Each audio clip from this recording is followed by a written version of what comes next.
그냥 아이스 브레이크니까 편안하게 얘기하시면 좋습니다. 저는 오늘 밤이니까 차를 마시는 게 좋을 것 같아요. 차도 뭐 여러 종류 좋은 차가 있지만 저는 주로 뭐 보리차 마시고 결명자차 마시고 그다음에 뭐 그런 거 마시는 것 같아요. 저는 이 차가 무슨 차인지 모르겠지만 결명자차 한 잔 마시고 싶어요. 결명자차 좋아합니다. 결명자차 마시면 눈이 좋아지잖아요. 눈에 좋은 차라고 그러더라고요. 네. 예, 향도 좋고 결명자차 좋아합니다. 자, 우리 전 집사님은 뭐 주문하시겠어요? 저 돼지 감자차를 지금 준비하러 갔습니다. 아, 돼지 감자차요? 네. 그게 돼지 뭐예요? 감자차가 있어요. 돼지 감자 말린 거. 네. 네. 구수합니다. 그래요? 네. 진짜 그 차가 있네. 네. 한 번도 안 마셔봤는데 그거는? 강원도 구수해. 가야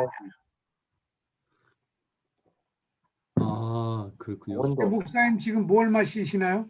저는 제 아내가 가져다 준 결명자. 차인데 이게 무슨 차인지 모르겠어요. 이게 결명자? 결명자 종류 비슷한 것 같아요. 예. 조금 이따가 제 아내한테 한번 들어보죠. 무슨 차인지. 예. 손재이슨 집사님 뭐 주문하실래요? 저는 보리차. 보리차. 네.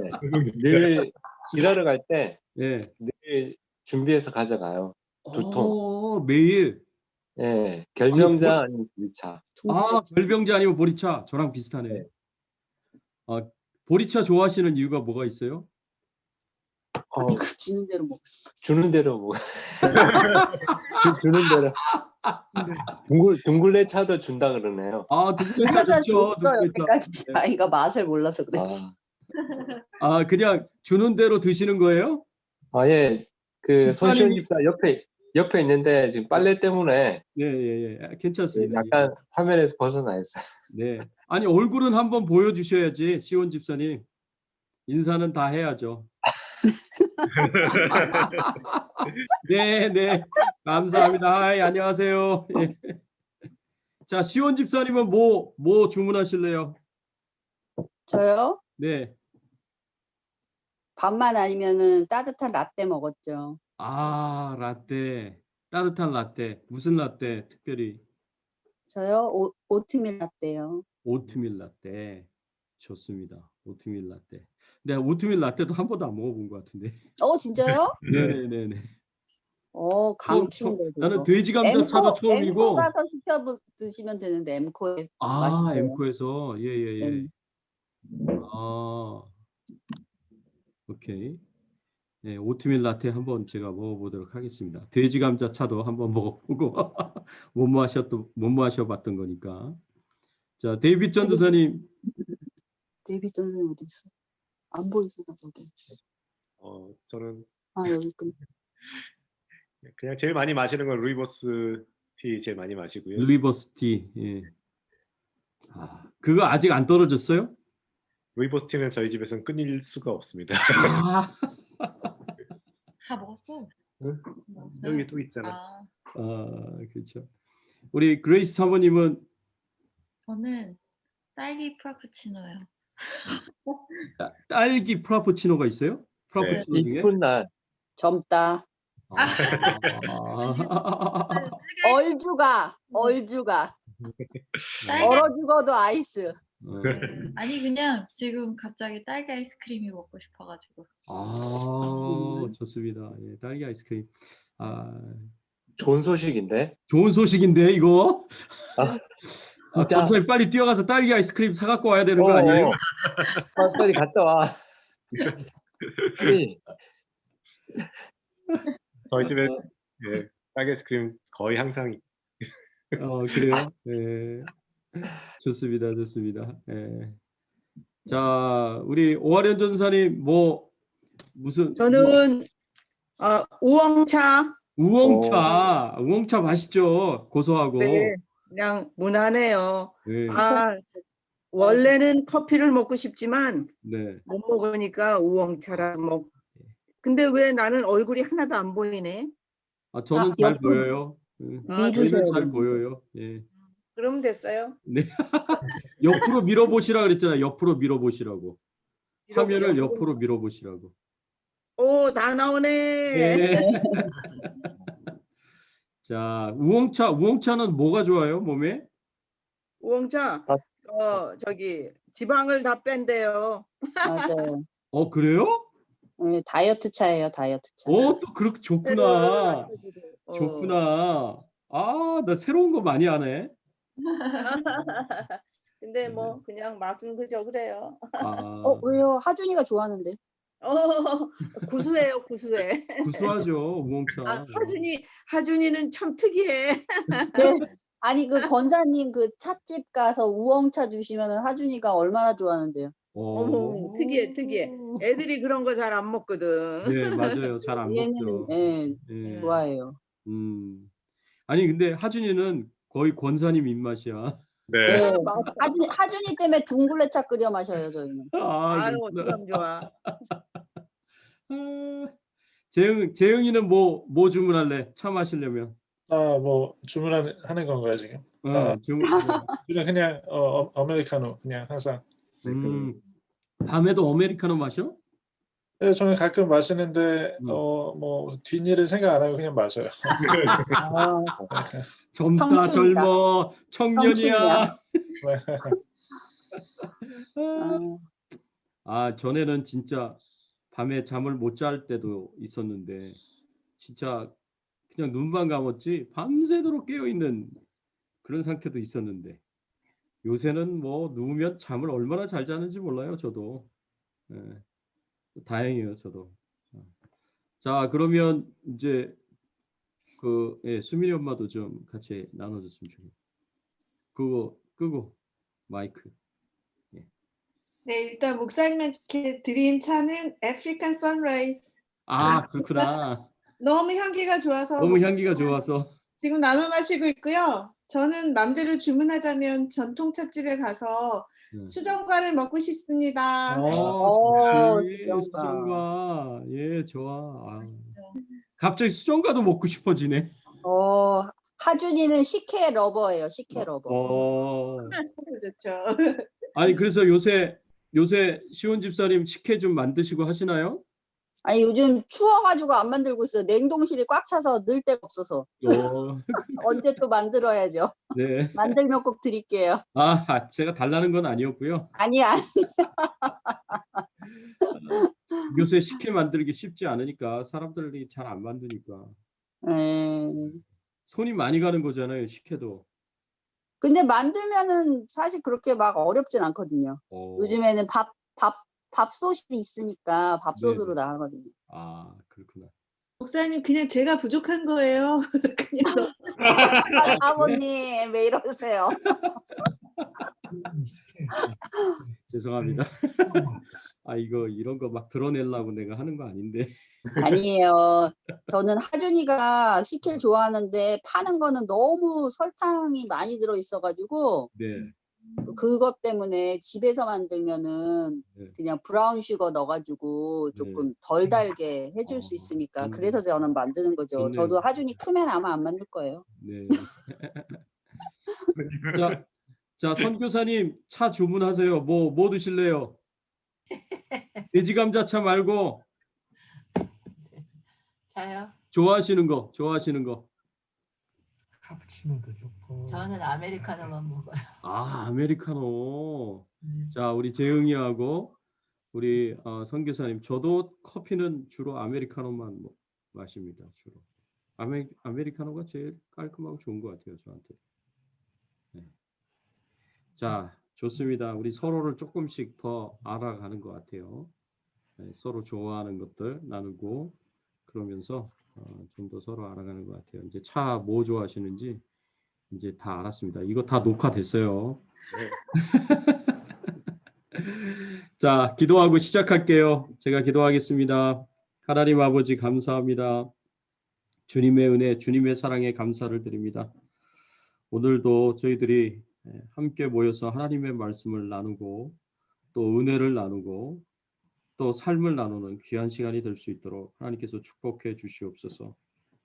성령께서 우리 가운데 함께 하시고 이 시간 역사하여 주시기를 간절히 바라옵고 원하오며 예수 그리스도의 이름으로 기도드리옵나이다. 네. 네. 좋습니다. 잠깐만요.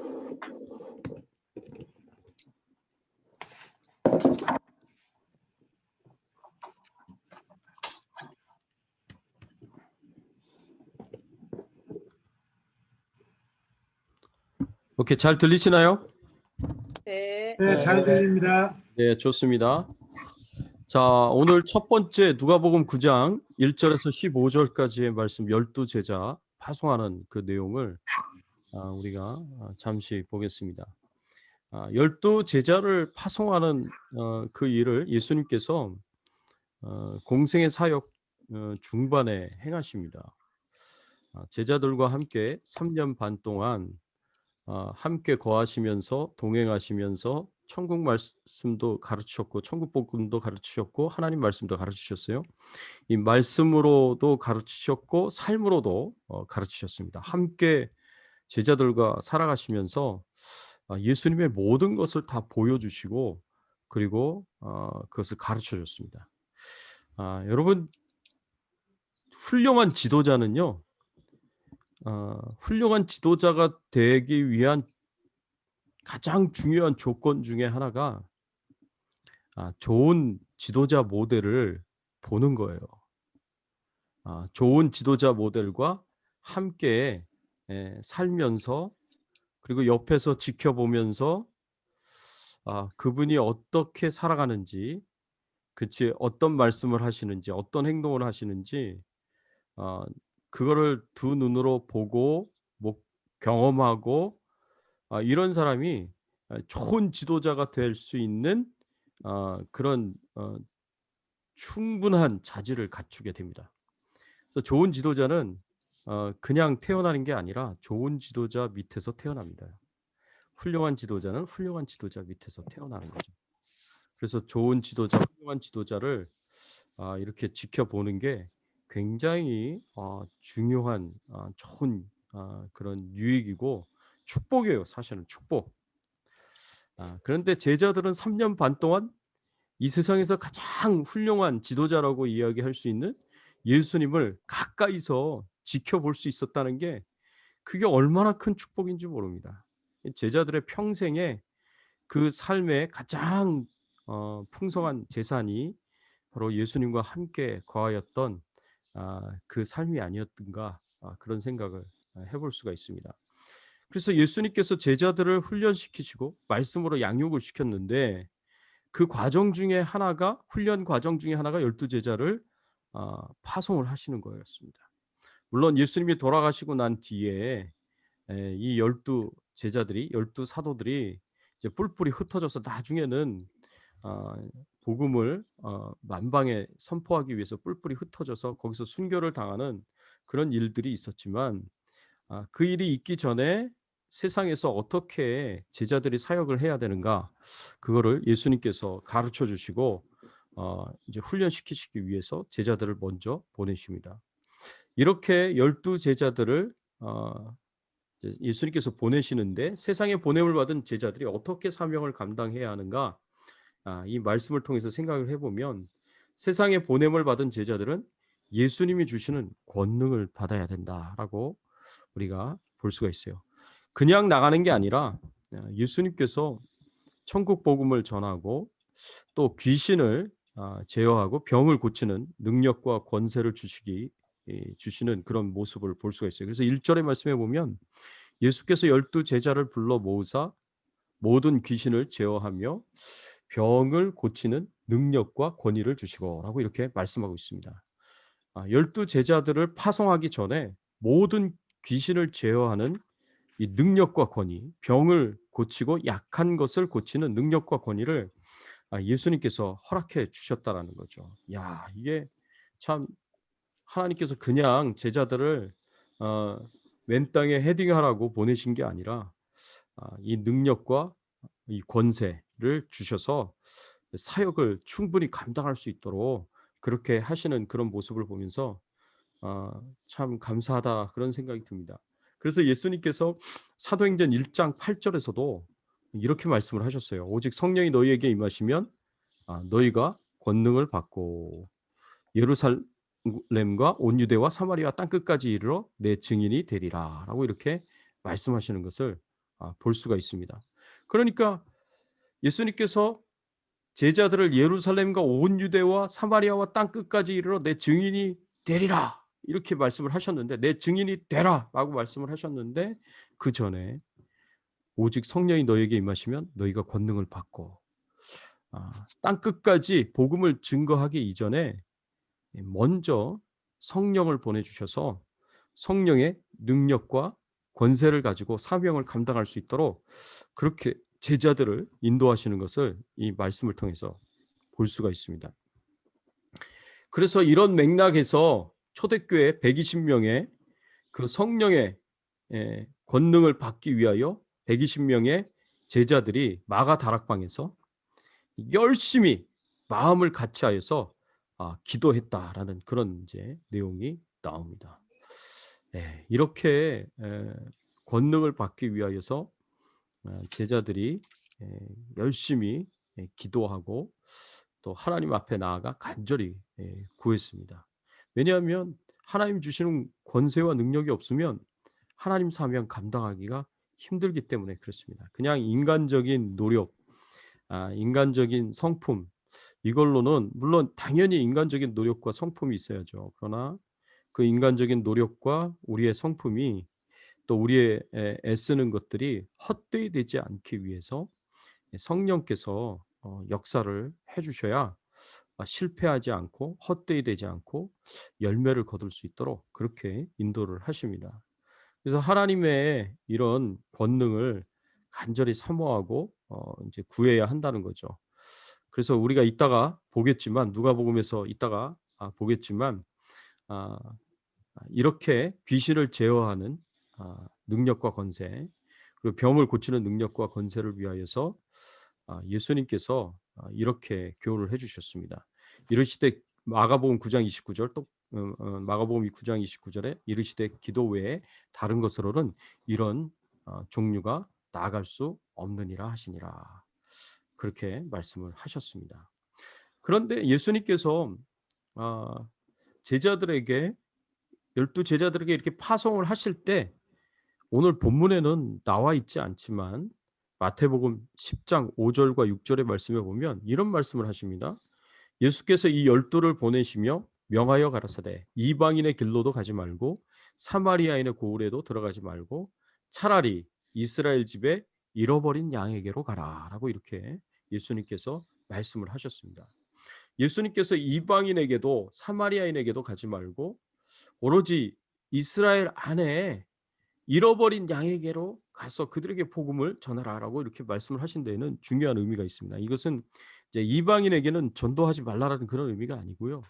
여기에 예수님이 이 말씀을 통해서 가지신 의도는 먼저 이스라엘 안에 있는 유대인들에게, 이스라엘 백성들에게 복음을 들을 수 있는 첫 번째 기회가 주어졌다라는 것을 여기서 말씀하고 있습니다. 그러니까 이스라엘 백성들이 복음을 먼저 들을 수 있는 그런 기회가 주어졌어요. 그래서 로마서 1장 16절의 말씀에도 보면 내가 복음을 부끄러워하지 아니하노니 이 복음은 모든 믿는 자에게 구원을 주시는 하나님의 능력이 됨이라. 첫째는 유대인에게요, 또한 헬라인에게로다. 이 복음이 첫째는 유대인에게 먼저 첫 번째로 주어지고요, 그 다음에 헬라인에게 주어지도록 하셨어요. 그래서 먼저 유대인들이, 말씀을 맡은 자들인 유대인들이 복음을 듣고 그들이 예수 믿고 구원받아서 그들을 통해서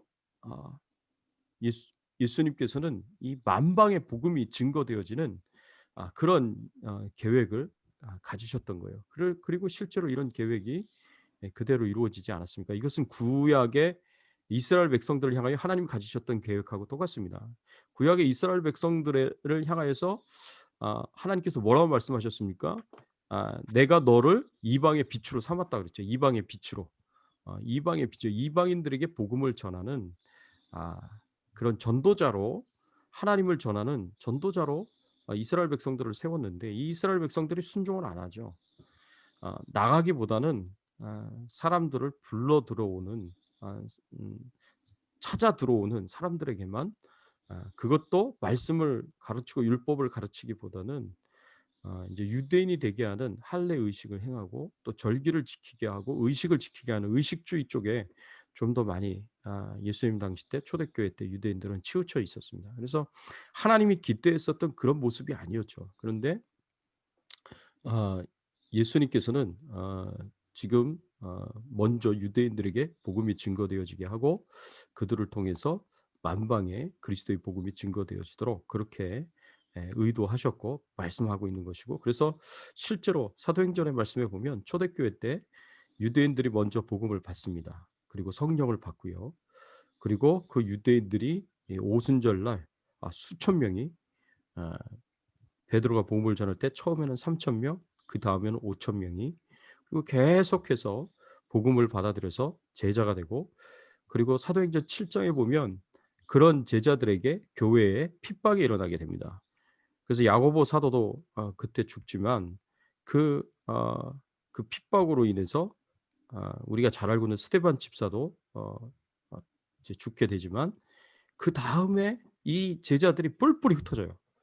그래서 결국에는 사마리아와 그리고 땅 끝까지 복음이 증거되어지는 놀라운 역사들이 일어나게 됩니다. 그래서 이방인들에게까지 복음이 증거되어지고 그리고 이 이방인을 위한 사도로서 바울이 세워져서 바울과 바나바를 통해서 복음이 땅 끝까지 증거되어지는 굉장히 중요한 역할들을 감당을 하게 되죠.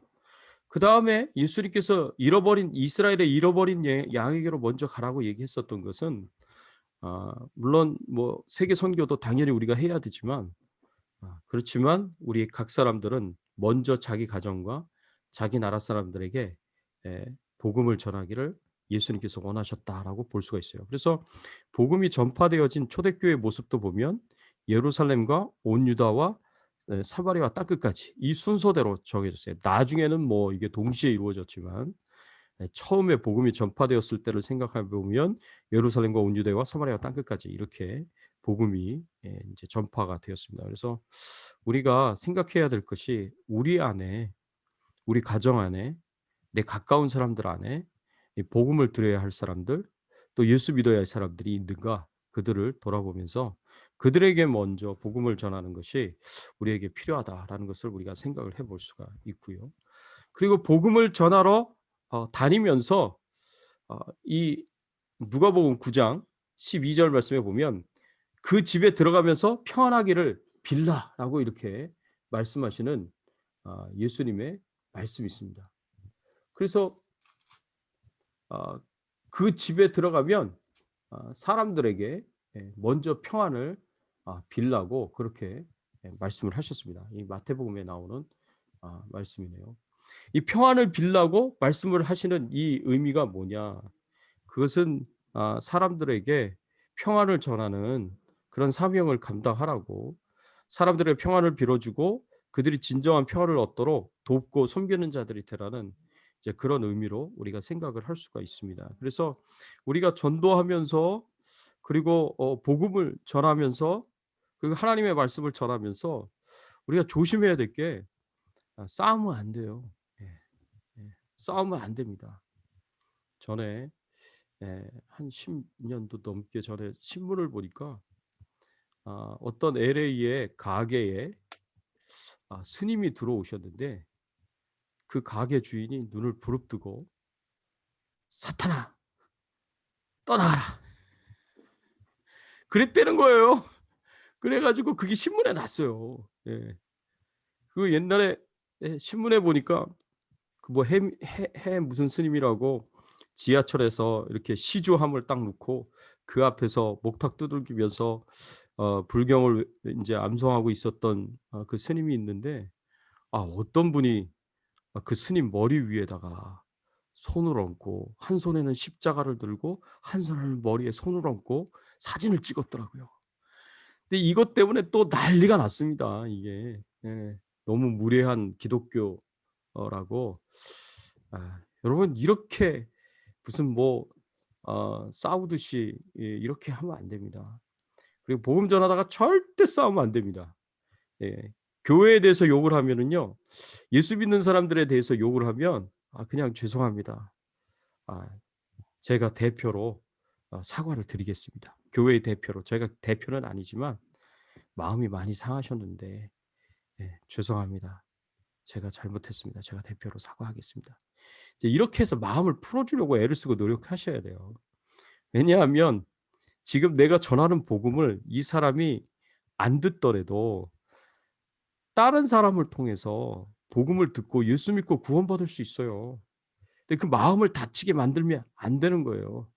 그래서 최대한 우리가 복음을 전할 때는 사람들을 축복하고 평안을 빌면서 이렇게 복음을 전해야 됩니다. 한 사람이 이런 통계가 있습니다. 한 사람이 복음을 듣고 예수를 믿기까지 약 30명의 사람들, 30번 이렇게 예수를 믿으라고 복음을 믿으라고 그렇게 전도를 받는다는 거예요. 평균적으로 한 30번 정도 된대요. 그러면 나는 한 29번째 될 수도 있어요. 30번째 예수를 믿을 수도 있는데 내가 거기에 29번째일 수도 있어요. 근데 내가 거기서 이 사람의 마음을 닫아버리면 절대 이제 복음을 안 들으려고 하는 거죠. 예수 믿는 사람들에 대해서 마음이 닫히는 거죠. 이제 그렇게 되지 않도록 우리가 평안을 빌어주는 것이 참 중요합니다. 자, 그 다음에 우리가 봐야 될 말씀이 베드로의 신앙 고백이에요. 누가복음 9장 18절에서 27절. 예수님께서 제자들과 함께 동고동락하시면서 말씀을 가르치셨어요. 복음을 전하셨어요. 그리고 아까 말씀으로 삶으로 제자들에게 예수님의 모든 것을 다 보여주면서 가르쳤다라고 제가 말씀을 드렸습니다. 이렇게 예수님께서 제자들에게 이렇게 정말 성실하게 사랑으로 양육하고 말씀으로 양육하고 훈련시키는 그런 노력을 다 기울인 이유가 뭐겠습니까? 사실 제자들이 예수님에게 그렇게 도움이 되는 행동들을 한 건 아니었거든요. 예수님의 사역을 가로막고 방해할 때도 많이 있었고요. 그리고 예수님이 전하신 그 복음이나 그 말씀에 대해서 잘 이해하지 못할 때도 많이 있었습니다.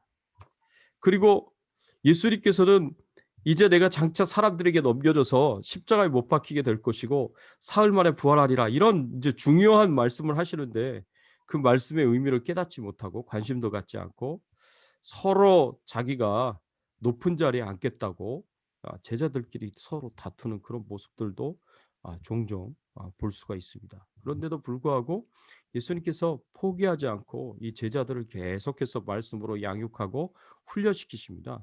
근데 왜 그렇게 하셨을까요? 거기에는 중요한 이유가 있습니다. 이렇게 제자들에게 바른 신앙을 전수하기 위하여서 노력하고 애쓰신 이유는 제자들이 예수님에 대한 바른 신앙 고백을 갖도록 그렇게 만들어주기 위해서 예수님께서 그렇게 하신 거예요. 그래서 오늘 본문에 보면 예수님에 대한 바른 신앙 고백이 나옵니다. 예수님께서 무리가 나를 누구라 하느냐라고 이렇게 물으셨어요. 그랬더니 제자들이 뭐라고 대답합니까? 세례 요한이라고 하고, 더러는 엘리야라고 하고, 더러는 옛 선지자 중에 한 사람이 살아났다고 합니다라고 이렇게 대답을 합니다. 이 사람들이 예수님이 전하시는 그 복음도 듣고 말씀도 듣고 예수님이 병자를 고치시고 그 다음에 귀신 들린 자에게서 귀신을 내쫓고 온갖 오병이어의 기적까지 행하시면서 예수님이 행하신 그 모든 기적들을 보고 말씀을 다 들으면서 일반 사람들이 예수님에 대해서 생각하는 정도가 어느 정도였느냐, 기껏해야 그냥 훌륭한 선지자 중에 한 사람이다 라고 그렇게 생각을 했다는 거죠. 훌륭한 선지자 중에 한 사람. 여러분 여기서 이야기하고 있는 세례 요한 훌륭한 선지자죠. 엘리야 선지자 훌륭하죠. 또 다른 곳에서는 예레미야 선지자에 대한 이야기도 납니다. 예레미야 선지자라고 본다. 다 훌륭하죠. 근데 거기까지였어요. 일반 사람들이 보는 예수님에 대해서 생각한 수준이. 그러나 예수님께서 제자들에게 그러면 너희는 나를 누구라 하느냐라고 묻습니다. 누가복음 9장 20절 여기 써 있는 거에 나오죠. 맨 위에 예수께서 이르시되 너희는 나를 누구라 하느냐? 베드로가 대답하여 이르되 하나님의 그리스도시니이다. 하나님의 그리스도시니이다. 이 말씀이 동일한 본문을 다루고 있는 마태복음 16장 16절에서는 사도 베드로가 주는 그리스도시요 살아계신 하나님의 아들이시니이다라고 그렇게 고백하는 내용들을 우리가 잘 알고 있습니다. 여러분 이 신앙 고백이 굉장히 중요합니다. 지금도 중요해요. 예수님 당시 때도 중요했지만 지금도 여전히 우리에게도 이 신앙 고백이 굉장히 중요합니다. 그래서 우리가 학습을 받을 때나 세례를 받을 때 항상 이 신앙 고백을 체크를 합니다. 그래서 복음에 대해서 아주 기초적인 부분부터 가르치고 이 신앙 고백을 자기 신앙 고백처럼 할 수 있느냐 없느냐 이거를 굉장히 중요하게 판단을 합니다. 그래서 자기 신앙 고백을 가지면 학습에 통과가 되고 또 세례나 또 입교에 통과가 됩니다. 지금도 마찬가지예요. 그게 왜냐하면 우리의 그 신앙 중에 이 주는 그리스도시요 살아계신 하나님의 아들이시니이다. 이 복음의 핵심이 되는 이 부분들을 예수님이 누군가에 대한 분명한 이해가 없고 인식이 없으면은요, 그 사람 구원받았다고 볼 수가 없어요. 그래서 이 신앙 고백을 바른 신앙 고백을 가져야 하는 중요한 이유는 첫 번째 중요한 이유는 이 신앙 고백이 우리를 구원으로 인도하기 때문에 그렇습니다. 거기 요한복음 20장 31절 말씀에 보면은요. 사도 요한이 이렇게 얘기를 했습니다. 오직 이것을 기록함은 너희로 예수께서 하나님의 아들 그리스도이심을 믿게 하려 함이라. 또 너희로 믿고 그 이름을 힘입어 생명을 얻게 하려 함이라. 여기서 이 생명을 얻는다 그랬어요. 예수를 믿음으로 생명을 얻는다라고 이렇게 말씀을 하고 있습니다. 이 생명이 영생을 가리키는 거거든요. 우리가 구원받은 하나님의 자녀가 되어서 저 천국에 가서 영생을 얻는 것을 이야기합니다. 또 이 신앙 고백이 왜 중요하냐? 이 마태복음 16장 18절 이 신앙 고백 이후에 예수님께서 베드로의 신앙 고백을 들으시고 이렇게 말씀하셨어요. 내가 네게 이르노니 너는 베드로라. 내가 이 반석 위에 내 교회를 세우리니 음부의 권세가 이기지 못하리라. 그렇게 말씀하셨습니다. 내가 이 반석 위에 내 교회를 세우겠다라고 말씀을 하셨고 음부의 권세가 이기지 못할 것이다라고 그렇게 말씀을 하셨어요. 그러니까 이 신앙 고백 위에 교회를 세우시겠다고 예수님이 말씀하신 거예요. 그러니까 교회는 이 신앙 고백이 굉장히 중요하다는 거죠. 그래서 교회에서 이 신앙 고백이 없으면 이 신앙 고백 사람이 아무리 많다고 하더라도 이 신앙 고백을 하는 사람이 없으면 그 교회 아닙니다. 예. 진짜 교회는 신앙 고백 위에 세워진 교회다라고 볼 수가 있고요. 이 교회는 우리 자신을 이야기할 수도 있고요. 그리고 우리와 같은 예수 믿는 사람들이 이 신앙 고백을 가진 사람들이 모여서 하나님 앞에 예배를 드리는 공동체를 교회라고 얘기할 수 있습니다. 내 자신도 그렇고 우리가 모인 공동체도 그렇고 주백성교회도 마찬가지고 이 신앙 고백 위에 세워진 교회예요. 왜냐하면 이 반석 위에 이 신앙 고백 위에 내 교회를 세우겠다라고 예수님께서 말씀을 하셨기 때문에 그렇습니다. 그리고 마태복음 16장 19절에 보면 내가 천국 열쇠를 내게 주리니 내가 땅에서 무엇이든지 매면 하늘에서도 매일 것이요 내가 땅에서 무엇이든지 풀면 하늘에서도 풀리라. 천국 열쇠를 주신다 그랬어요. 예수님께서. 이 천국 열쇠가 진짜 여기 그림에서 보시면 여기 천국 열쇠 나오잖아요. 여기 열쇠 보이세요? 안 보이세요? 이 열쇠 보이십니까? 예, 보이시죠? 예, 그게 열쇠가 숨겨져 있는 것처럼 거기 나와 있죠. 굉장히 큰 열쇠를 예수님께서 베드로에게 주십니다. 근데 여기서 이제 여기서 주시는 천국 열쇠는 상징적인 이제 열쇠예요. 그런데 캐톨릭에서는 이 천국 열쇠가 마치 진짜 어떤 중요한 어떤 사도권을 의미하는 가장 최고의 사도권을 의미하는 그런 열쇠다. 그래서 특별한 징표를 베드로에게 줬다라고 그렇게 이야기를 합니다. 그래서 베드로를 카톨릭에서는 초대 교황으로 봅니다. 그래서 초대 교황이었던 베드로의 뒤를 이어서 계속 교황들이 나왔잖아요. 그러니까 베드로가 초대 교황이고 그 나머지 교황들에게 바로 예수님이 주신 이 천국 열쇠, 천국 문을 열고 닫는 이 열쇠를 나머지 교황들이 계속 물려받는다라고, 그게 교황권이다라고 그렇게 이야기를 합니다. 그런데 그거는 이제 이 천국 열쇠에 대한 의미를 너무 많이 부여한 거고요. 사실 이 천국 열쇠는 복음이라고 볼 수가 있습니다. 그래서 우리가 복음을 전하면 그것이 천국 문이 그 사람에게 열리는 것이고요. 우리가 복음을 전하지 않으면 천국 문이 그 사람에게 닫히는 것과 같다라고 여기서 우리가 생각을 하면 됩니다. 그래서 교회를 통해서 신앙 고백 위에 교회가 세워지고요. 그 교회를 통해서 복음이 땅 끝까지 증거되어지는 것을 예수님께서 기대하신 거예요. 예수님께서 그것을 비전으로 갖고 계신 거예요. 지금 그것을 지금 이야기하시는 겁니다. 그래서 우리가 바른 신앙 고백을 갖는 게 중요해요. 그래서 이 바른 신앙 고백을 갖기 위해 우리가 바른 신앙 교육을, 바른 신앙을 물려받는 것, 이것이 굉장히 중요합니다. 그래서 복음을 전해야 되는 거죠. 그래서 고린도전서 9장 16절의 말씀에 보면은 사도 바울이 이렇게 이야기를 했습니다. 내가 복음을 전할지라도 자랑할 것이 없으면 내가 부득불할 일입니다. 만일 복음을 전하지 않으면 내게 화가 있을 것이미로다. 그래서 복음을 전할 책임이 우리에게 있고 그 복음을 반드시 전해야 된다는 것을 우리에게 말씀해 주시는 거예요. 우리에게 천국 열쇠를 주셨는데 이 천국 열쇠를 우리가 잘 사용해야 된다는 거죠. 그래서 이 천국 열쇠를 통해서 하늘 문을 열고 그리고 거기에 많은 복음을 받아들인 사람들이 들어갈 수 있도록 우리가 노력을 해야 된다는 거죠. 여기서 그래서 사도 바울이 내가 복음을 전할지라도 자랑할 것이 없다 그랬어요. 왜냐하면 내가 부득불할 일입니다. 이 부득불할 일입니다라고 했을 때 이 부득불할 일이 이 운명이에요. 헬라어로 아난케라는 단어가 쓰여졌어요. 이건 내 운명이라는 거죠. 내 운명. 나는 복음을 전해야 하는 운명을 가진 사람이다라는 것을 이야기해요. 그래서 내가 복음을 전하는 게 자랑할 일이 아니다. 왜? 내 운명이, 내가 마땅히 해야 할 일이기 때문에.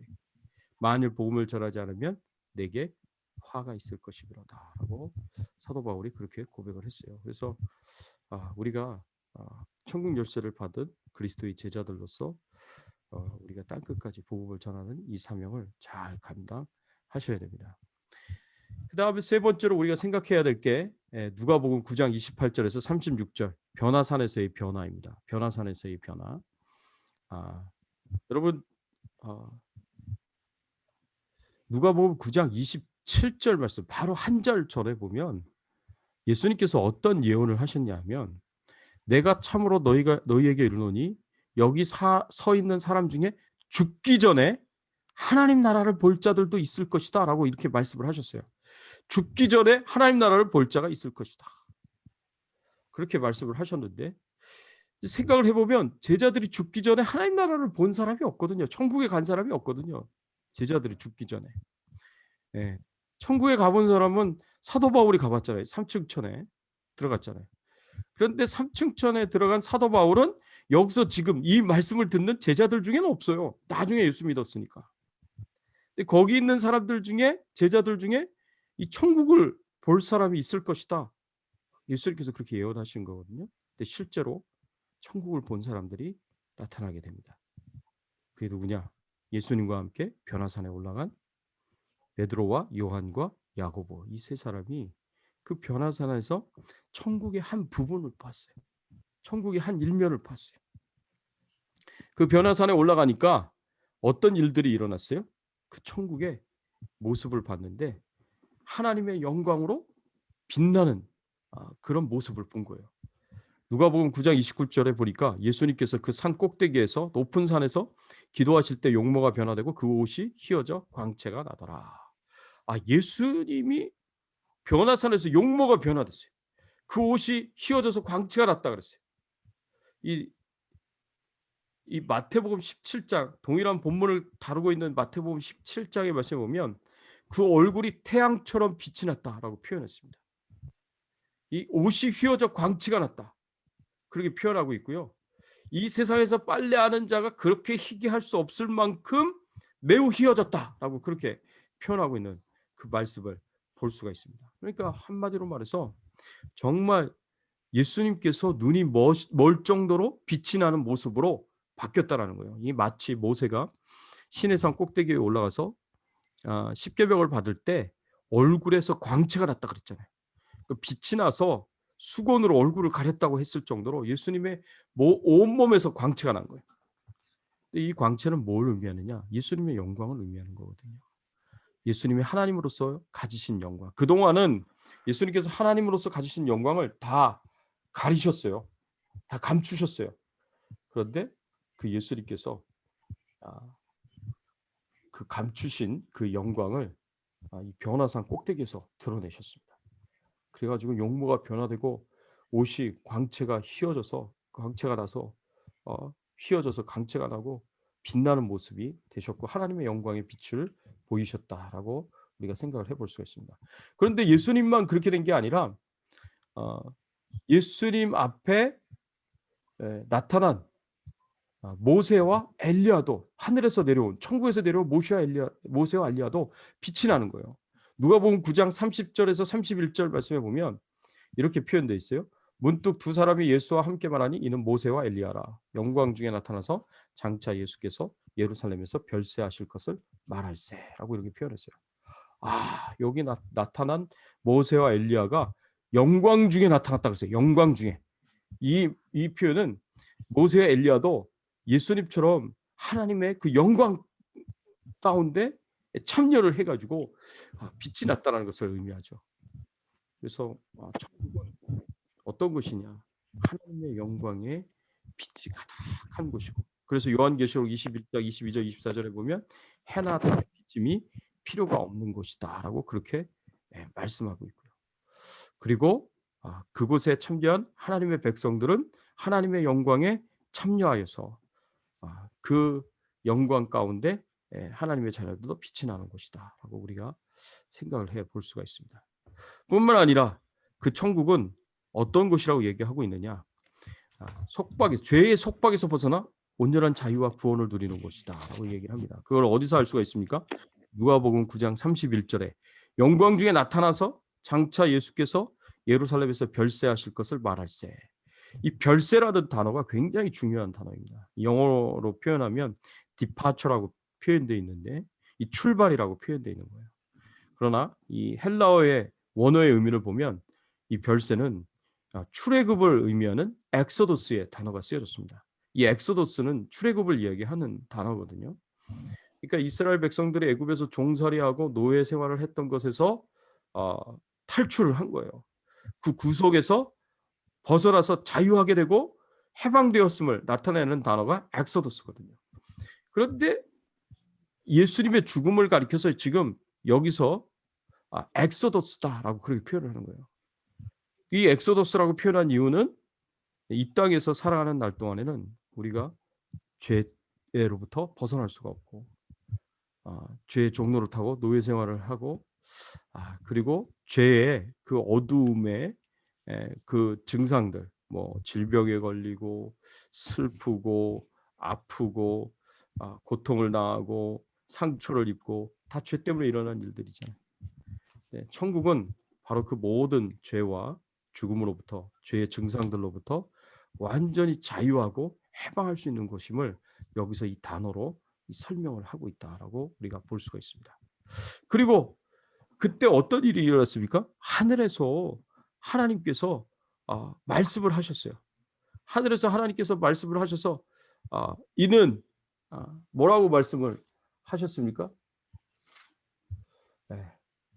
하늘에서 소리가 날 때 나의 아들 곧 택함을 받은 자니 너희는 그의 말을 들으라. 예수님을 가리켜서 이는 나의 아들 곧 택함을 받은 자니. 하나님께서 하늘에서 말씀을 하셨어요. 그 말씀을 직접 거기에 참여했었던 베드로와 요한과 야고보가 하나님의 음성을 들은 거예요.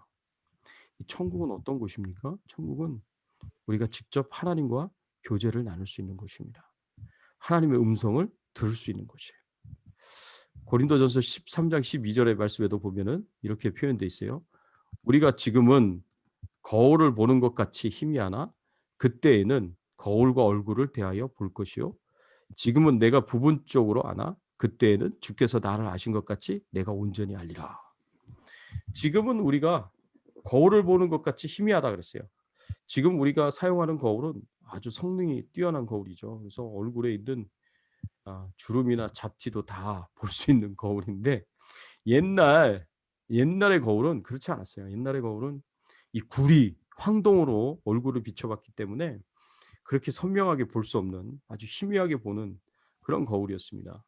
그렇기 때문에 지금 이 표현은 뭘 얘기하냐? 우리가 지금 하나님과의 관계와 교제는 정말 아무리 깊어도 천국에서 우리가 갖는 하나님과의 그 친밀한 관계와 교제에 비하면 희미하다는 거죠. 희미하다는 거죠.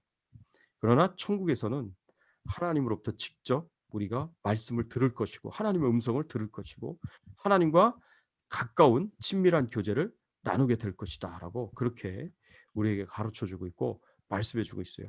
야, 천국이 얼마나 좋은 곳인지 우리가 생각해 보면 정말 사모할 만한 곳이다라고 우리가 생각을 할 수가 있고요. 마지막으로 우리가 볼 게 간질병 걸린 아들의 치유. 예수님께서 변화산상에서 이제 모세와 엘리야를 만나고 그곳에 있다가 내려오셨을 때 내려와서 보니까 예수님을 기다리고 있는 사람이 있었어요. 이 간질병에 걸린 아들을 고쳐달라고 예수님을 찾아온 아버지가 있었습니다. 이 아버지가 자기 아들이 간질병에 걸렸다고 정말 상심하면서 예수님 앞에 찾아온 거예요. 이 간질병 걸린 그 원인이 어디 있었나? 이 아버지의 말을 들어보니까 귀신이 역사를 해가지고 이 간질병이 발작을 하게 되고 간질병의 증상들을 지금 여기서 이야기를 하고 있는 거예요. 그래서 누가복음 9장 39절에 보면 귀신이 그를 잡아 갑자기 부르짖게 하고 경련을 일으켜 거품을 흘리게 하며 몹시 상하게 하고야 겨우 떠나가나이다 라고 이렇게 표현하고 있어요. 이게 아버지가 한 말이거든요. 이 마태복음의 동일한 본문을 다루고 있는 그 본문의 말씀에 보면 이 귀신이 불 속에도 들어가게 하고 그리고 물 속에도 들어가게 하고 그렇게 했다 그랬습니다. 이 귀신의 역사로 말미암아 이 아들이 간질병이 걸려가지고 이 불 속에 들어가서도 죽을 뻔했고 물 속에 들어가서도 죽을 뻔한 거예요. 그렇게 몹시 상하게 만들고 나서야 떠난다는 거예요. 계속 이렇게 주기적으로 계속 반복적으로 귀신이 그렇게 역사를 한다는 것을 여기서 이야기를 하고 있습니다. 이 아버지의 입장에서 보면 이게 얼마나 가슴 아픈 일이겠습니까? 얼마나 상처받는 일이겠습니까? 이 아들을 위해서 별의별 일을 다 했을 거예요. 의사를 찾아가서 고쳐보려고 했고 약을 통해서 고쳐보려고 했고 모든 노력을 다 기울여봤지만 어떤 노력도 효과를 보지 못한 거예요. 그래서 이 아버지가 마지막 소망이고 마지막 희망이다 생각하고 예수님에 대한 소문을 듣고 예수님을 찾아와서 예수님의 도움을 요청하는 겁니다. 그래서 누가복음 9장 38절의 말씀에 보면 무리 중에 한 사람이 소리질러 이르되 선생님 청컨대 내 아들을 돌보아 주옵소서 이는 내 외아들이니이다. 자신의 외아들이라고 얘기를 하면서 제발 좀 치료를 해달라고 예수님밖에 내 아들을 치료해 줄 자가 없다고 나에게는 예수님이 유일한 소망이고 마지막 희망이라고 예수님 앞에 나와서 간청을 드리는 것을 볼 수가 있어요. 사실 우리는 이 간질병 걸린 아들을 가진 아버지처럼 우리의 힘으로 할 수 없는 일들이 종종 우리의 삶 가운데 있습니다. 내가 노력한다고 해서 해결이 안 되는 문제들이 있어요. 내가 애를 쓴다고 해서 해결이 안 되는 문제들이 있어요. 노력하고 애를 써서 해결되는 문제들도 있지만 해결이 안 되는 문제들이 있다는 거죠. 내가 애를 쓰고 노력을 해도 그럴 경우에 우리가 어떻게 해야 되느냐? 이 아버지처럼 예수님만 나의 희망이요 나의 소망이다라고 생각을 하고 예수님 앞에 나와서 우리가 간절하게 간구하고 예수님을 붙잡고 의지하면서 도와달라고 요청을 해야 된다는 겁니다. 그래서 그 요청을 듣고 예수님께서 이 간질병 걸린 아들을 치유하십니다. 귀신을 꾸짖어서 내쫓으시고 그리고 이 아들을 치료를 해주시는데 그 이후에 마태복음 17장 19절에 본문에 보면 오늘 본문 우리 본문에는 안 나와요. 누가복음에 안 나와요. 이때 제자들이 조용히 예수께 나와 어찌하여 우리는 어찌하여 쫓아내지 못하였나이까라고 이렇게 묻습니다. 이 물음은 뭘 의미하느냐 하면 사실 우리도 조금 전에 봤듯이 예수님께서 12 제자들을 귀신을 제어하는 권능을 주시고 그리고 병든 자를 치유하는 능력과 권세를 주셔서 파송을 하지 않았습니까? 그래서 제자들이 천국이 가까웠다. 회개하러 천국이 가까웠다. 그리고 하나님 나라를 선포하면서 제자들이 그렇게 역사를 했거든요. 하나님이 예수님이 주신 그 권능을 가지고 귀신들을 내어 쫓고 그리고 병든 자들을 치료하면서 그 사명을 감당을 했거든요. 그런데 바로 좀 전에 얼마 전에 그렇게 사명을 감당했는데 지금 이 변화산 아래에서 간질병 걸린 이 아들을 치료를 못한 거예요. 이 아들에게 역사하는 귀신을 내어 쫓지 못하고 간질병을 치료하지 못한 거예요. 거기에서 이 제자들의 의문이 생기는 거죠. 아니 우리가 주님이 주신 권능을 가지고 얼마 전에는 복음을 전했을 때 그때 저희가 귀신도 쫓아내고 병든 자들을 치료하기까지 했는데 왜 이번에는 우리가 할 수가 없었냐 이제 그거를 묻고 있는 거예요. 그랬더니 예수님께서 오늘 본문에서도 좀 말씀을 하고 있지만 마태복음 17장 20절 동일한 말씀을 전하고 있는 이 말씀 중에는 이렇게 예수님께서 말씀을 하셨어요.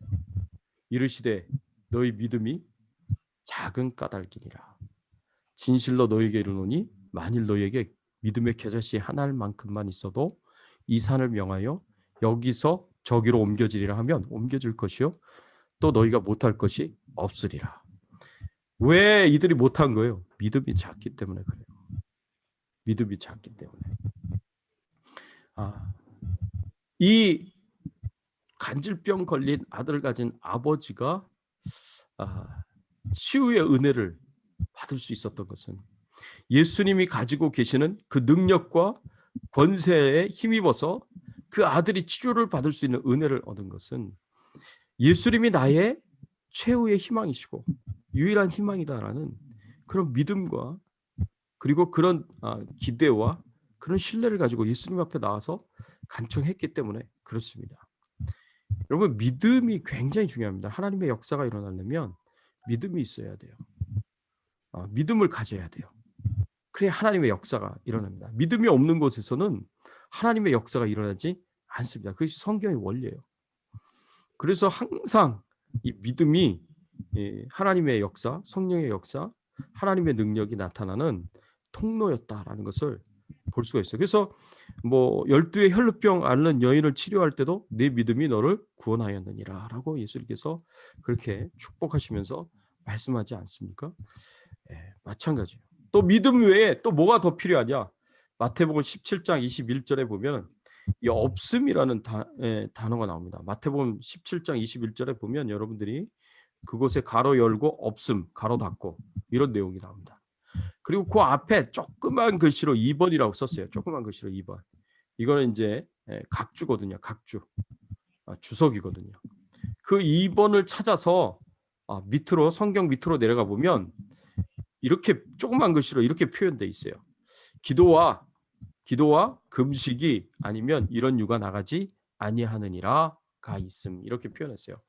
이거는 이제 성경을 기록한 사본에 어떤 중요한 사본에는 이 구절이 없는데 또 어떤 중요한 사본에는 이 구절이 있는 거예요.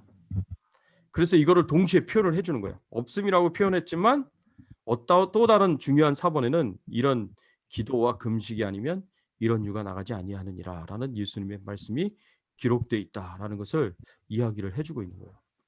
그래서 이 말씀에 보면은 믿음이 굉장히 중요하고 그 다음에 우리에게 필요한 것이 기도와 금식이었다. 예수님의 말씀을 다른 사본에 기록된 예수님의 말씀을 생각해 보면 기도와 금식이었다라고 우리가 알 수가 있습니다. 제자들이 예수님이 파송하셨을 때는 귀신을 쫓아내기도 하고 병든 자를 치료하기도 하는 그런 예수님이 주신 권능을 가지고 놀라운 역사를 행하였는데 지금은 왜 못하느냐? 지금은 왜 못하느냐? 예수님이 주신 그 권능을 유지하지를 못했다는 거예요. 예수님이 주신 그 권능을 왜 유지를 못했습니까? 믿음이 적은 까닭이고, 그리고 하나님 앞에 나아가 기도와 금식하면서 그 권능을 유지하지 못했다는 거예요. 여러분, 우리가 하나님의 사역을 할 때 그냥 사역하는 거 아닙니다. 우리가 하나님의 일을 할 때 그냥 하는 게 아니에요. 하나님이 주신 능력과 권세를 가지고 하는 거예요. 그러니까 아까도 봤지만 오직 성령이 너에게 임하시면 너희가 권능을 받고 예루살렘과 온 유대와 사마리아와 땅끝까지 이르러 내 증인이 되리라 하시니라. 사도행전 1장 8절에서도 이야기했지만 예수님께서는 하나님 나라의 일을 하라고, 사명을 하라고 보내시기 전에 먼저 권세와 능력을 주십니다. 그 권세와 능력을 받아야 우리가 힘있게 하나님의 사명을 감당할 수가 있어요. 그러면 이제 이런 질문을 던질 수가 있는 거죠. 지금 나는 그 권세와 능력을 가지고 하나님의 일을 하고 있는가? 나는 하나님 주신 그 권세와 능력을 계속해서 하나님을 향한 온전한 믿음을 가지고 기도와 금식을 하면서 그 권능을 유지하고 있는가? 예전에는 잘 나갔어요.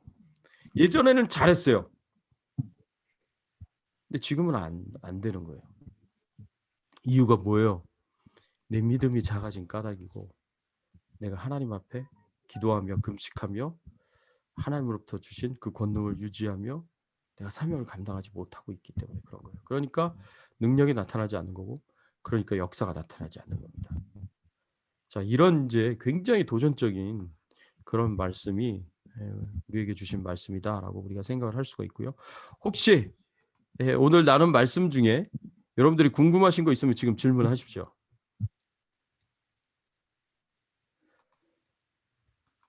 자, 우리가 4가지 본문을 가지고 지금 같이 나눴는데 궁금하신 거 없으세요?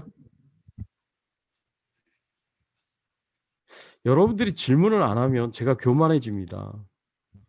제가 설명을 너무 잘해가지고 질문할 게 없다고 이런 교만한 마음 들지 않도록 그냥 이렇게 질문을 해주시면.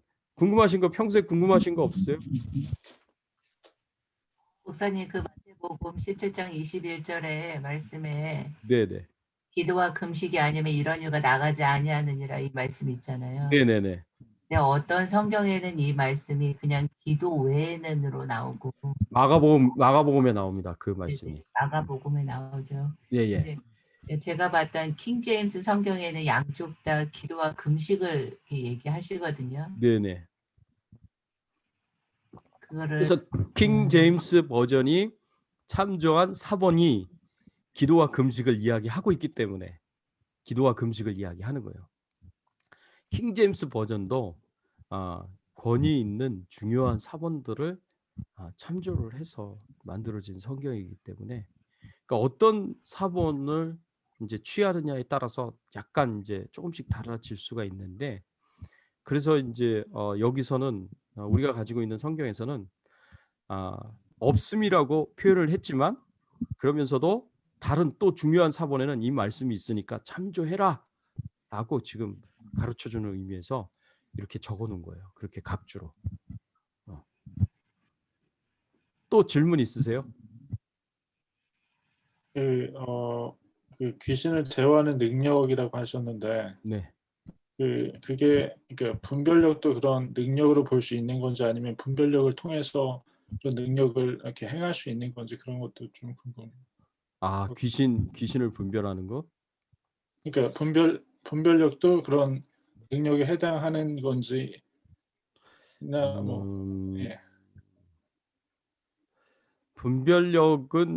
분별력도 성령이 주시는 은사 중에 하나이기 때문에 하나님 주신 능력이라고 봐도 좋을 것 같아요. 내게서 그냥 나오는 능력이 아니라 그것도 하나님 주신, 분별도 하나님 주시는 거거든요. 하나님 주신 은사이기 때문에 당연히 그것도 하나님 주신 능력이라고 볼 수가 있고요. 분별을 할 수 있어야 귀신을 내어 쫓을 수 있기 때문에 귀신을 제어하는 능력을 주셨다고 생각을 하면 당연히 그 귀신의 역사를, 또 귀신의 존재를 분별할 수 있는 능력도 함께 주셨다라고 그렇게 우리가 생각을 해볼 수가 있습니다. 그거 없이 어떻게 귀신이 존재하고 귀신이 역사하고 있다라는 것을 분별하여서 알 수가 있겠어요. 그렇죠? 예. 또 질문이 있으십니까?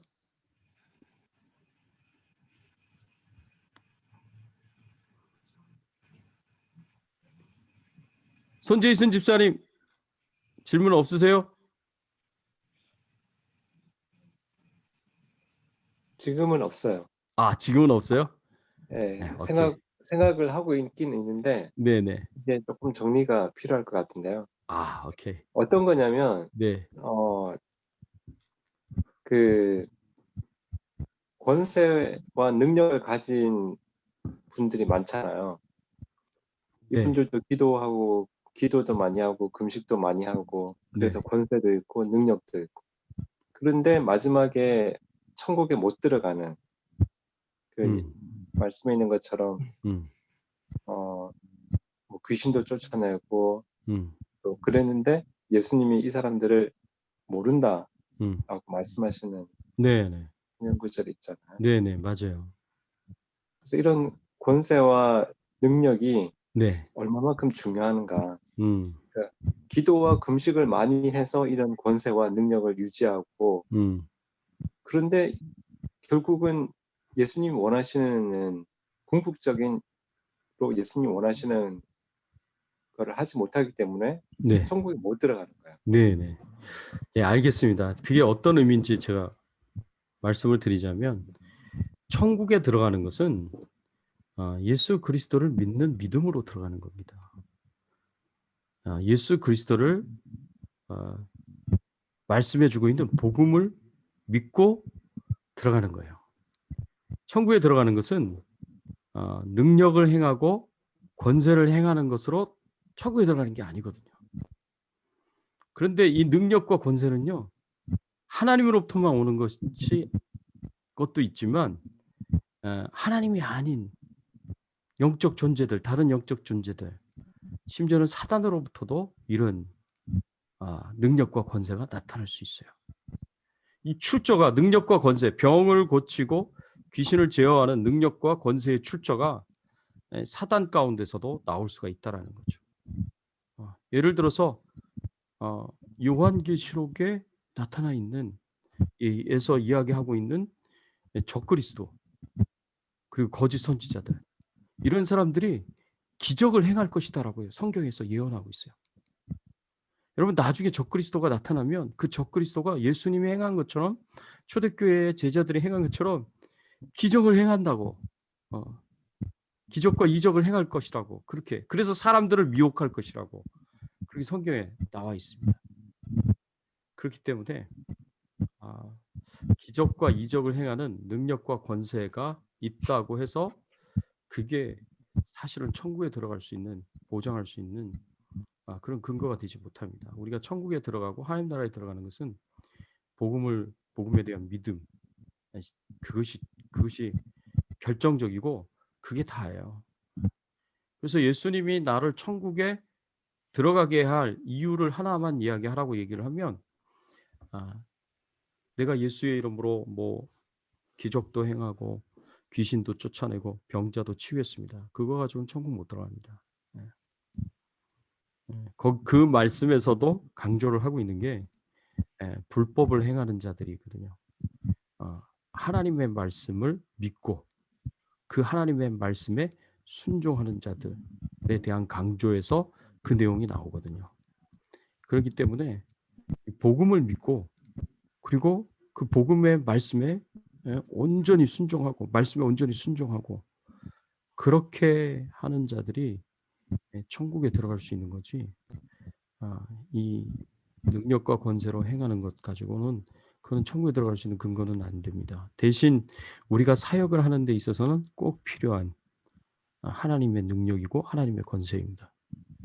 우리 사역을 위해서 필요한 것이지 능력과 권세는 천국에 들어가기 위해서 필요한 것은 아니에요. 그 조건은 아니다라고 우리가 생각을 해볼 수가 있습니다. 조금 더 생각을 해보시고 제가 드린 말씀이 좀 정리하는 데 도움이 됐으면 좋겠다 생각이 듭니다. 혹시 또 궁금하신 거 있으세요? 궁금하신 거 없으시면 이제 적용 질문 들어가겠습니다. 첫 번째, 우리 예수님의 제자들이 하나님 나라의 사명을 감당하기 위해서는 반드시 하나님으로부터 권능을 받아야 합니다. 이거는 사명을 감당하기 위해서요.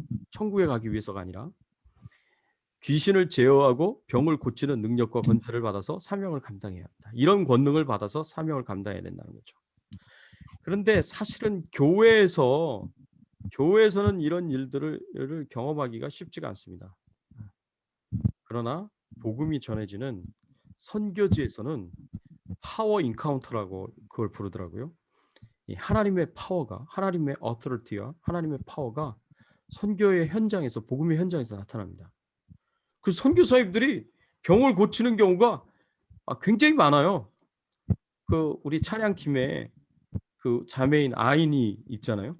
아인 자매의 아버지가 김정영 선교사님인데 캄보디아에서 그 선교사님이 그렇게 병을 많이 고치세요. 선교지에서. 주로 이제 침을 통해서도 고치시고 이제 기도하시는 거죠. 기도로 고치시는 거죠. 그 자리에서. 근데 이분은 뭐 선교의 현장에서 심지어는 다리를 못 걷는 안진뱅이가 이분한테 침을 맞고 기도를 받았는데 그냥 그 자리에서 벌떡 일어났어요. 그런 능력의 역사들이 나타나요. 그래서 이제 선교의 현장에서는 복음이 전파되어진 그 복음이 사람들로 하여금 믿을 수 있도록 도와주기 위해서 하나님께서 성령께서 특별히 그런 기적의 역사들을 많이 허용하시는 것 같아요. 허락하시는 것 같아요. 자, 오늘날 우리에게도 하나님께서 이 능력과 권세를 주시면서 하나님 나라의 사명을 감당하도록 하십니다. 간질병 걸린 아들을 치유하지 못한 제자들의 모습을 보고 이 능력과 권세가 우리의 사역을 위하여 절실히 필요하다고 생각할 수 있습니다. 예수님께서는 이 능력과 권세를 받기 위하여 또한 유지하기 위하여 믿음과 금식과 기도가 필요하다고 말씀하십니다. 나는 하나님으로부터 능력과 권세를 받았는가? 이를 위하여 믿음을 가지고 금식과 기도를 하고 있는가? 우리가 한번 진지하게 생각을 해봤으면 좋겠습니다. 두 번째로 우리는 바른 신앙 전수를 받아 바른 신앙 고백을 가지는 것이 너무나 중요하다. 왜냐하면 이 신앙 고백을 통해 우리가 구원을 받게 되고 영생을 얻게 됩니다. 그리고 이 신앙 고백 위에 교회가 세워지고 더 나아가서 교회를 통하여 복음이 땅끝까지 증거됩니다. 우리가 우리의 신앙 고백 위에 가시적 교회, 이 가시적 교회는 이제 눈에 보이는 교회예요. 세워지는 것뿐만 아니라 내 자신이 하나님의 교회로 세워져 가고 있는가? 하나님께서 나를 통해서 복음을 땅끝까지 전파하시고자 할 때 나는 어떻게 참여하고 있는가? 여러분 자신을 한번 생각을 해보면서 내가 여러분들이 이렇게 신앙의 양육을 받고 말씀으로 훈련을 받는 이유가 내 안에 바른 신앙 고백을 가지기 위해서입니다. 내 안에 바른 신앙 고백을 가지면서 내가 하나님의 교회로 세워질 뿐만 아니라 내가 섬기고 있는 주백성 교회가 잘 섬겨지기 위해서 내가 이렇게 성경 공부를 하는 게 중요한 거예요. 더 나아가서 나를 통해서 또 우리 교회를 통해서 이 복음이 땅끝까지 전파되어지도록 하는 것이 중요합니다. 그러기 위해서 하나님께서 교회에서 신앙의 양육과 훈련을 받게 하시고요. 그리고 바른 신앙의 전수를 통해서 바른 신앙 고백을 하도록 그렇게 하나님께서 만드십니다. 자, 나는 어떤가 한번 돌아보시고 생각을 해보시고요. 세 번째로 제자들이 변화산에서 경험한 천국의 한 부분은 하나님의 영광으로 빛나는 것이었고 죄의 구속에서 벗어나 완전한 자유와 해방을 누릴 수 있는 곳이었다. 천국은 그런 곳입니다. 천국에서 가장 바라는 것과 기대하는 것이 있다면 어떤 것이 있는가? 내가 이런 것들을 생각해 볼 때 천국은 참 천국에서 나는 이런 바라는 것 때문에 이런 기대하는 것 때문에 나는 빨리 천국에 가고 싶다. 뭐 이런 것이 있다면 그런 것이 어떤 것이 있는가 한번 좀 생각을 해보시면서 같이 나눠봤으면 좋겠습니다. 저는 천국은 오로지 선을 행하는 곳이기 때문에 선만 있는 곳이기 때문에 죄가 없는 곳이고 죄를 지을 의지마저도 사라지는 곳이 천국이에요. 그렇기 때문에 저는 정말 천국이 굉장히 지금 사모가 됩니다. 세상을 보면 너무 타락한 게 많고 어떻게 이렇게까지 할 수가 있나라고 생각되는 악한 행동들도 너무 많으니까 제 마음이 참 요새 너무 힘듭니다. 그런 것 때문에 어떤 때는 밤에 잠을 자기가 힘들어요. 어떻게 사람들이 이렇게까지 타락했나? 어떻게 이렇게까지 부패했나? 라는 것을 생각해 보면서 저절로 하나님 앞에 기도가 나오고요. 빨리 천국 갔으면 좋겠다라는 그런 이제 생각이 듭니다. 저만 이렇게 생각을 하면 이제 또 제 아내하고 제 딸이 우리 주백성교회 성도님들이 싫어하실지 모르겠지만 저는 좀 천국에 대해서 굉장히 간절한 사모가 있어요. 우리 다른 분들도 같이 한번 나눠볼까요? 전 집사님 좀 어떠세요? 요 세 가지 질문 중에 한 가지 선택해서 같이 나눠주시면 좋겠어요. 두 번째 적용 좀 보여주시겠어요? 네. 하나님께서 나를 통하여 복음을 땅끝까지 전파하시고자 하실 때 네. 나는 어떻게 참여하고 있는가? 네네. 이 부분을 제가 적용할 수 있겠는데요. 제가 이제 여기 몸담고 있는 데가 이제 칸미션 선교단체인데, 네네. 그래서 파송한 선교사님들이 식구들 포함해서 한 100명 정도가 되고. 그렇게나 많아요? 선교사님들이? 예. 부인을 포함한 거죠. 식구들하고. 예, 식구들하고 예. 포함해서. 가정으로 따지면 그래도 한 30가정, 40가정은 되겠네요. 많이 늘었어요. 호주에서 네. 저희가 5개 지부가 있는데 그중에 호주 지부에서 네네. 이 중동 지역과 터키 지역에 네. 많은 가정이 파송됐어요. 협력 선교사가 많이 늘어나서 네. 그 정도가 되는데 그러니까 하나님이 나를 통해서 복음을 땅끝까지 전파하시고자 하실 때 나는 어떻게 참여하고 있는가. 그래서 네. 여기 뭐 여러 가지 뭐 나이라든가 기타 받은 교육이라든가 이런 걸 통해서 네. 제가 현장 선교사로 나가지 못했지만은 네네. 지금 이 본부에서 네. 본부 사역을 하는 것도 네네. 뭐 전쟁으로 얘기하자면 보병들이 나가서 일선에서 쌈 싸울 때 네. 보급 부대도 필요하고, 그렇죠. 지원 부대죠. 예. 지원 부대도 필요하고 예. 하는 그런 것처럼 여기에서 선교사님들이 잘 사역을 할 수 있도록 네. 물질로서 네. 또한 기도로서 네. 또 만날 만한 사람들을 이렇게 연결해주는 또 후원자들을 또 이렇게 연결해주는 네. 이런 것도 하나의 선교가 아닌가. 네네. 또 어떤 때는 일선 선교사로 나가지 못한 데 대한 어떤 뭐 좀 이렇게 좀 열등한 그런 의식도 갖고 그랬는데 네. 이제 세월이 지나가면서 네. 제가 하고 있는 일도 그렇게 선교하는 일에 조금이라도 보탬이 되는 일이지 네. 이렇게 열등한 일이라든가 이렇게 할 필요가 내 자신 스스로가 할 필요가 없겠다 네. 하는 그런 생각도 들었고 네. 하나님께서도 내가 처해져 있는 그곳에서 열심으로 선교사를 돕고 또 주위에 있는 사람들에게 복음을 전파할 때 그것이 복음을 땅끝까지 전파하고자 하는 일에 일익을 담당하는 그런 일이다 하는 그런 위로도 받을 수 있었어요. 네, 그렇죠. 잘 또 좋습니다. 그래서 네, 이렇게 자존감을 가지고 일하고 있습니다. 네, 성경에 보면 선지자를 대접하는 자는 선지자의 상을 받을 것이다라고 그렇게 말씀을 하셨어요. 그래서 집사님이 하시는 이제 그런 일들이 선교사님들을 대접하는 일도 되는 거니까 그분들이 오셔서 쉬시기도 하시고 안식년도 가지시고 또 여러 가지 모양으로 돕고 섬기시는 거니까 네, 집사님 직접 필드에 나가서 선교 사명을 감당하는 것이 아니라고 하시더라도 저는 집사님 천국에 가시면 선지자의 상을 받으실 것이다. 저는 그렇게 믿고 있습니다. 아유, 너무 또 네, 네, 힘을 내세요. 네, 감사합니다. 네, 네. 우리 옆에 계시는 우리 선교사님 좀 같이 나눠주시죠. 1, 2, 3번 중에 어디 나누시겠습니까? 저도 역시 2번인데요. 네, 네.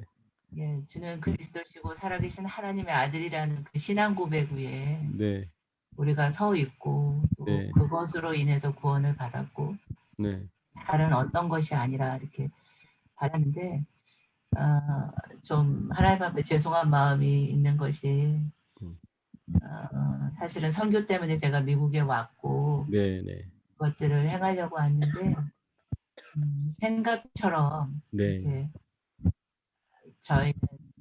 저는 현장 선교를 다시 나가려고 마음을 먹고 왔는데 네, 네.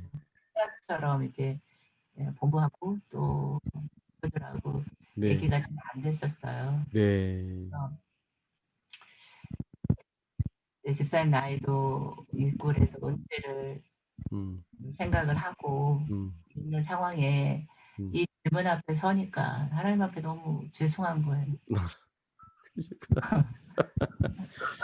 근데 저는요, 물론 이게 제가 말씀드려서 죄송하지만 하나님이 선교를 하라고 현장으로 보내실 때가 되면 길을 열어주실 것이다. 저는 그렇게 믿고 있습니다.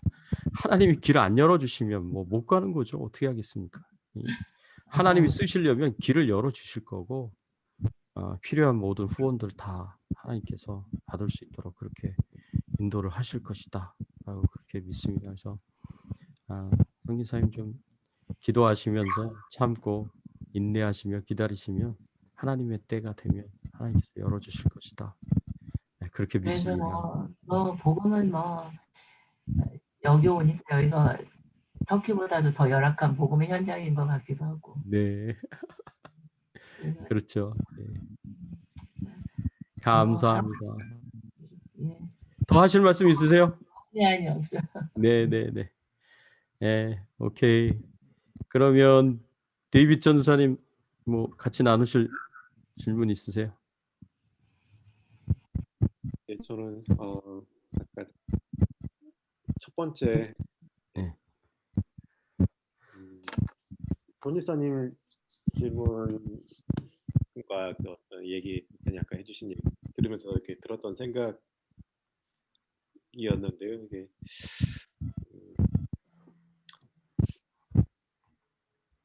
목사님께서 아까 이적과 기사들 주의 이름으로 하더라도 또 다른 영의 어떤 능력들로 이런 동일한 모습으로 나타날 수도 있는 것들이 실제로 존재하잖아요. 네. 그걸 어떻게 분별할 수 있나 이런 생각들을 아까 이제 혼자 그냥 들으면서 그냥 생각이 들었어요. 그냥. 네, 네. 예, 그럼 뭘까? 그러면 그거를 뭘로 분별해야 되나? 분명 그 사람들도 성경에서 예수님이 그러잖아요. 주의 이름으로 병을 고치고 기적을 했다고 그러잖아요. 하지만 네, 네.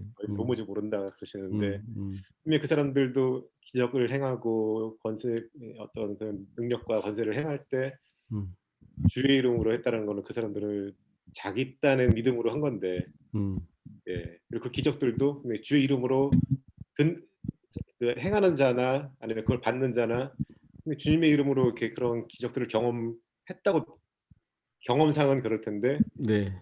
예수님은 모른다 하면 예수님과 상관없는 기적들인 거잖아요. 이게. 네, 네. 그 어떻게 이거를 구별할 수 있을까 뭐 이런 생각들을 하다가 그냥 문득 든 생각인데 이게 맞는지는 모르겠어요. 근데 예수님께서 그 마태복음, 누가복음이죠. 누가복음 6장에서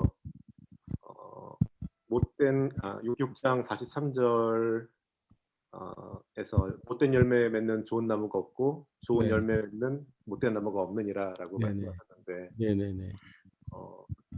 갑자기 이 말씀이 이제 생각이 나서 그러면 그런 이적과 권세와 어떤 능력들이 그게 결과가 아니라 그걸 통해서 그 다음에 어떤 열매들을 맺었는가를 보는 것도 분별할 수 있는 하나의 기준이 될 수 있지 않을까 하는 생각이 들었었고요. 네네.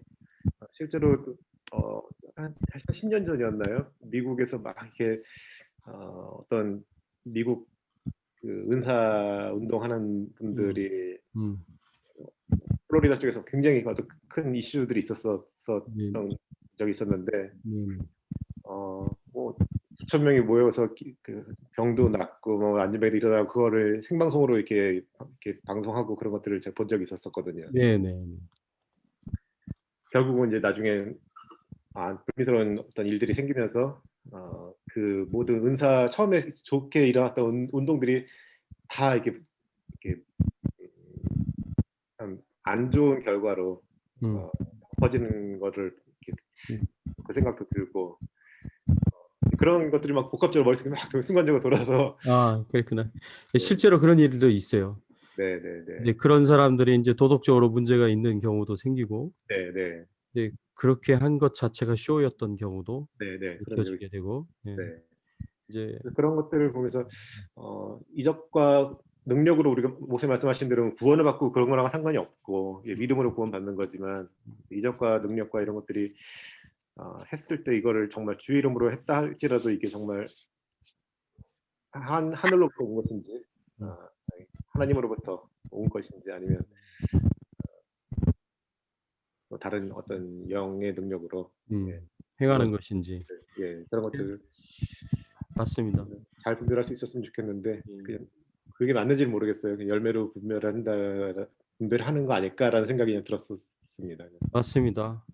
열매로 그 나무를 아는 거기 때문에 우리가 하나님으로부터 난 나무면 그 열매가 선한 열매가 맺혀질 것이고, 하나님으로부터 난 나무가 아니면 이제 악한 열매가 맺어지게 될 것이고, 이 사도행전에서도 보면은요, 마술사가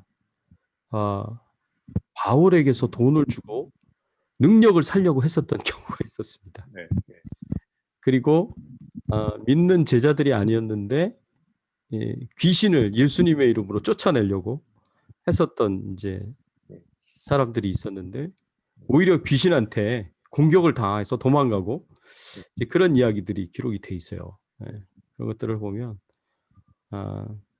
모르겠습니다. 이 가짜들이 얼마든지 있을 수 있다라는 생각들을 하게 되고, 특별히 그렇게 분별하는 것이 굉장히 중요합니다. 왜냐하면 말세의 때에는 미혹하는 자들이 여기저기서 나타날 것이기 때문에 그렇습니다. 그래서 갖가지 기사와 이적들을 통해서 사람들로 하여금 뭔가 대단한 것이 있는 것처럼 그렇게 사람들을 미혹해가지고 거짓 교훈을 전하고, 그리고 하나님을 섬기는 게 하는 게 아니라 복음을 전하는 게 아니라 거짓 교훈을 전하고 사단을 숭배할 수 있도록 그렇게 이끌고 인도하는 거짓 선지자들이 적그리스도가 반드시 나타날 거기 때문에 분별하는 것이 굉장히 중요합니다. 그래서 이단들도요, 두 가지 이단이 있어요. 첫째는 말씀 이단이 있고, 둘째는 기적 이단이 있습니다. 이제 말씀만 가지고 말씀을 왜곡해 가지고 이단의 교리를 전하는 자들이 있어요. 이제 그런 자들은 이제 신천지가 사실은 말씀 이단이에요. 요한계시록의 말씀만 가지고 사람들을 미혹합니다. 신천지는 기적을 추구하고 뭐 그러진 않아요. 근데 이단들 중에는 말씀보다는 기적을 추구하는, 기적을 막 일으키면서 사람들을 미혹하는 그런 이단들이 있어요. 실제로 그런 일들이 일어나고 있습니다. 근데 실제로 그들은 예수님의 이름으로, 심지어는 예수님의 이름으로 기적을 일으켜요. 근데 이단이에요. 잘못된 이단들이에요.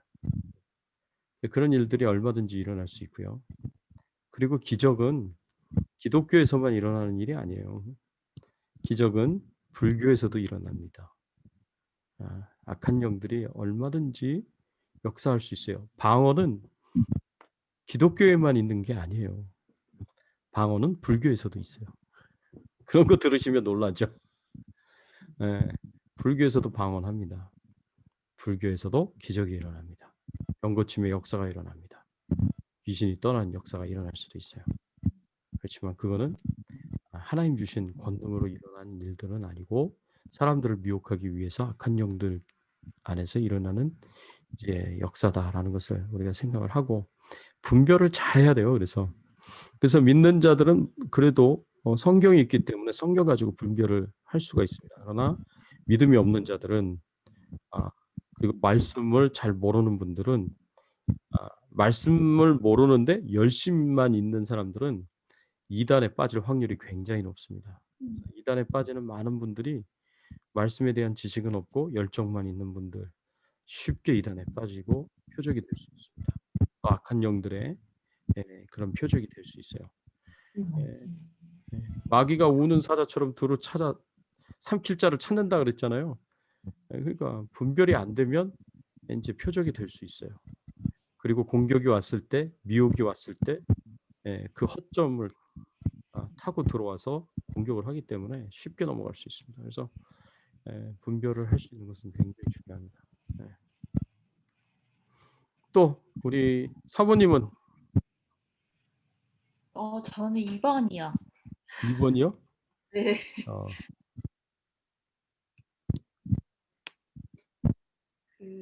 내 자신이 하나님의 교회로 세워져 가고 있는가라는 물음에서 그 신앙 고백 위에 가시적 교회가 세워지는 것뿐만 아니라 내 자신이 하나님의 교회로 세워져 가고 있는가에 대한 물음을 제 자신한테 던졌을 때 제가 더 잘해야겠다라는 생각을 하게 돼요. 저의 말 한마디나 어떤 저의 행동 하나나 그런 것들이 결국에 이제 눈에 보이는 교회가 되는 건데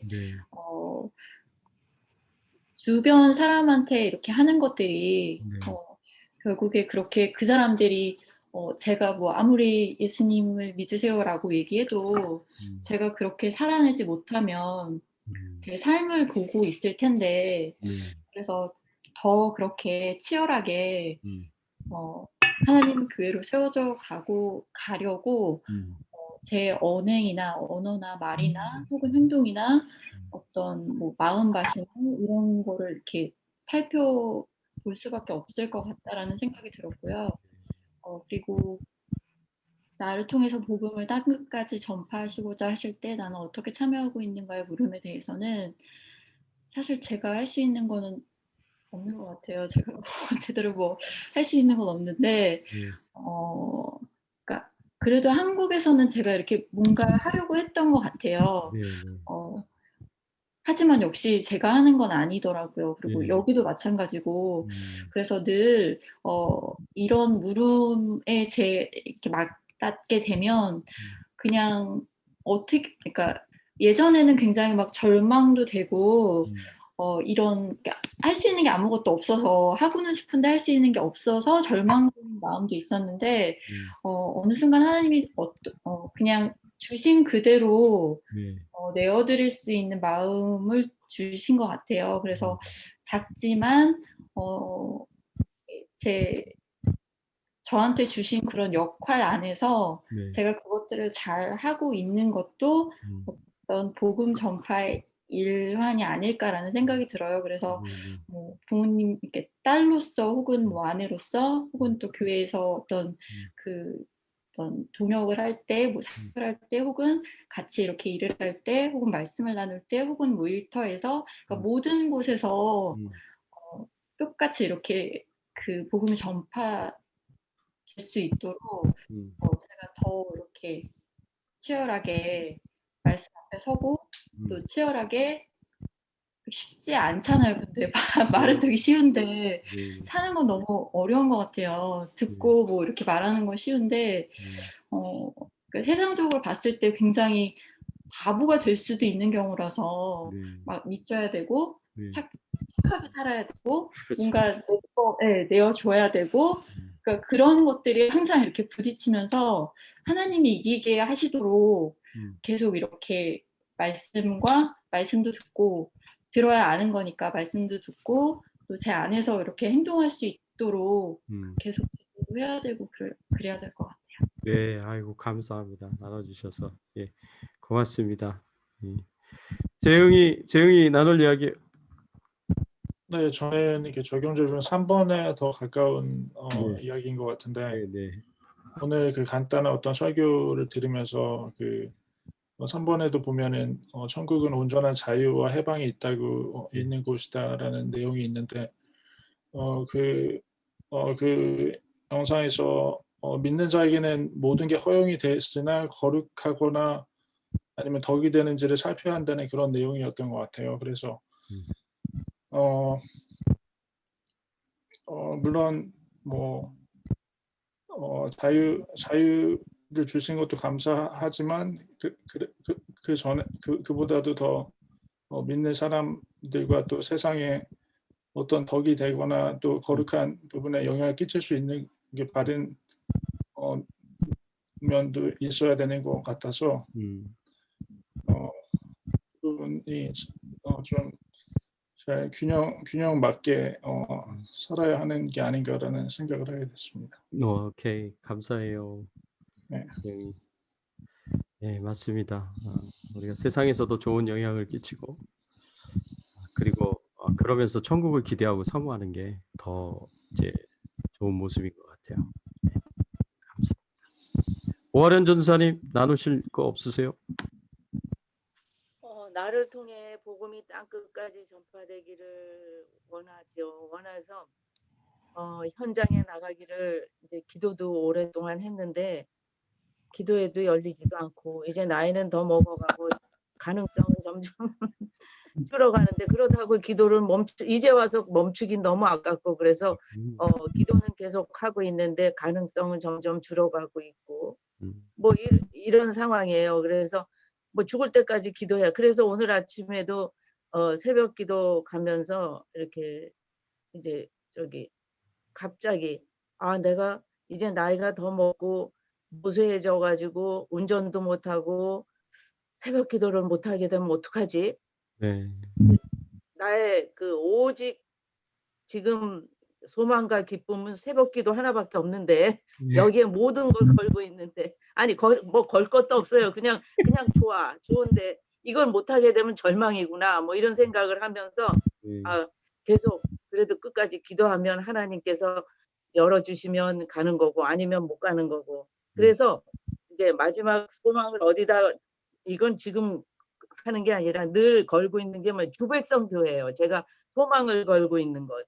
그래서 선교를 우선으로 하는 교회예요. 지금도 현재도. 근데 앞으로는 더 그것이 이제 부각이 돼가지고 이제 그냥 주백성 교회 한 모퉁이에서 진실하게 교회를 섬기는 것이 이 일에 동참하는 것이 되겠다 하는 확신이 있어요. 저는.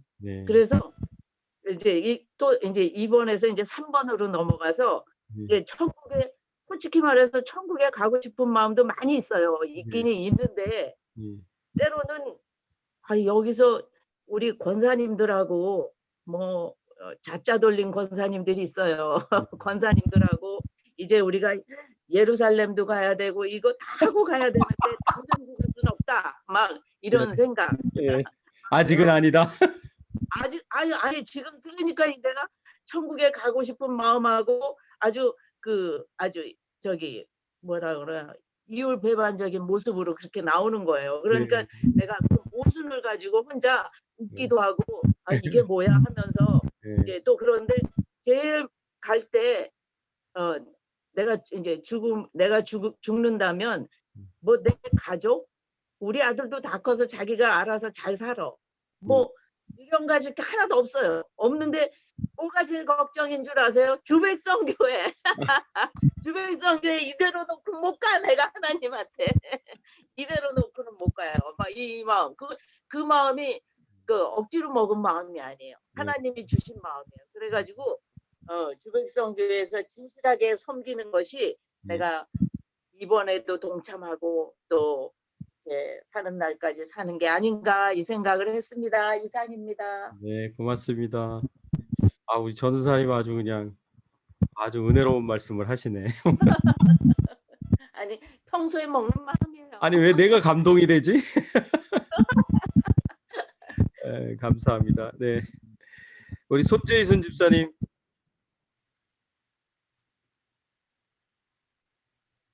네.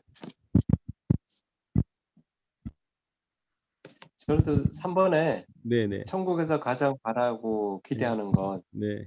처음에 목사님 말씀하셨던 것처럼 이 땅에는 뭐 불공평하고 불합리하고 좌우를 돌아보면 정말 이해 안 되고 네. 어려운 사람들도 너무 많고 하지만 천국에서는 온전히 하나님이 다스리시고 하나님과 직접적으로 우리가 교제할 수 있는 곳이니까 정말 어떤 관계에서 오는 어떤 오해나 정말 그런 것 없이 정말 온전한 여기 있는 것처럼 자유와 해방 어떤 온전한 것들을 누릴 수 있지 않을까. 그래서 저도 그게 가장 기대가 많이 되고 있고 그 기대감으로 정말 힘들어하는 사람 뭐 경제적으로나 아니면 좀 질병이나 그걸 힘들어하는 사람들에게 그 말을 해줄 수 있다는 그렇게 이게 복음이 그러니까 이 땅이 끝이 아니라 그래서 제가 어디서 들었는지 모르겠는데 우리가 노후 대책이 필요한 게 아니라 사후 대책이 필요하다. 네. 우리 노후 대책으로 무슨 연금이나 뭐 이제 정부 어떤 보조금이나 그러니까 그거는 다 죽으면 거기서 다 끝나는 거잖아요. 죽고 난 다음에 사후 대책이 어떤 게 있느냐.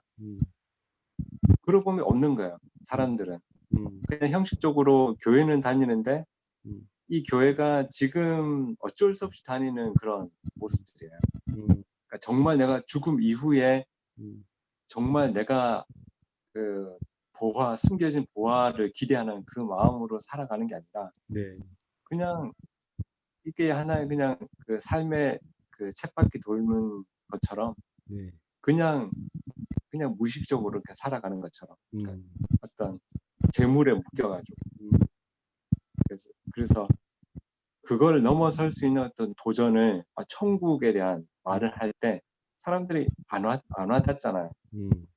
근데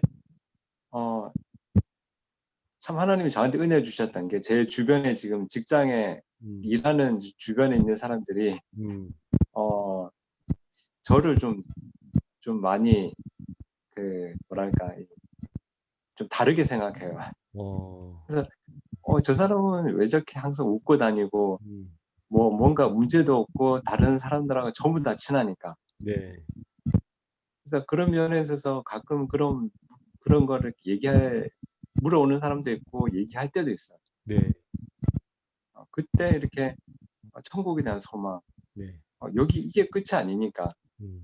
뭐 불만이 있고 일이 잘 안 풀리고 뭐 돈이 잘 안 벌리고 어디가 아프고 무슨 이런 것들을 넘어서서 그거는 여기서는 이제 다 끝나는 거지만 그 이후에 이런 보화 기다리고 있는 큰 어떤 기쁨 거기에 대해서 말하면 그러니까 이 사람들이 그러니까 의식적으로 생각하고 있다가 실제로 눈으로 보아지는 그런 기뻐하는 모습 있잖아요.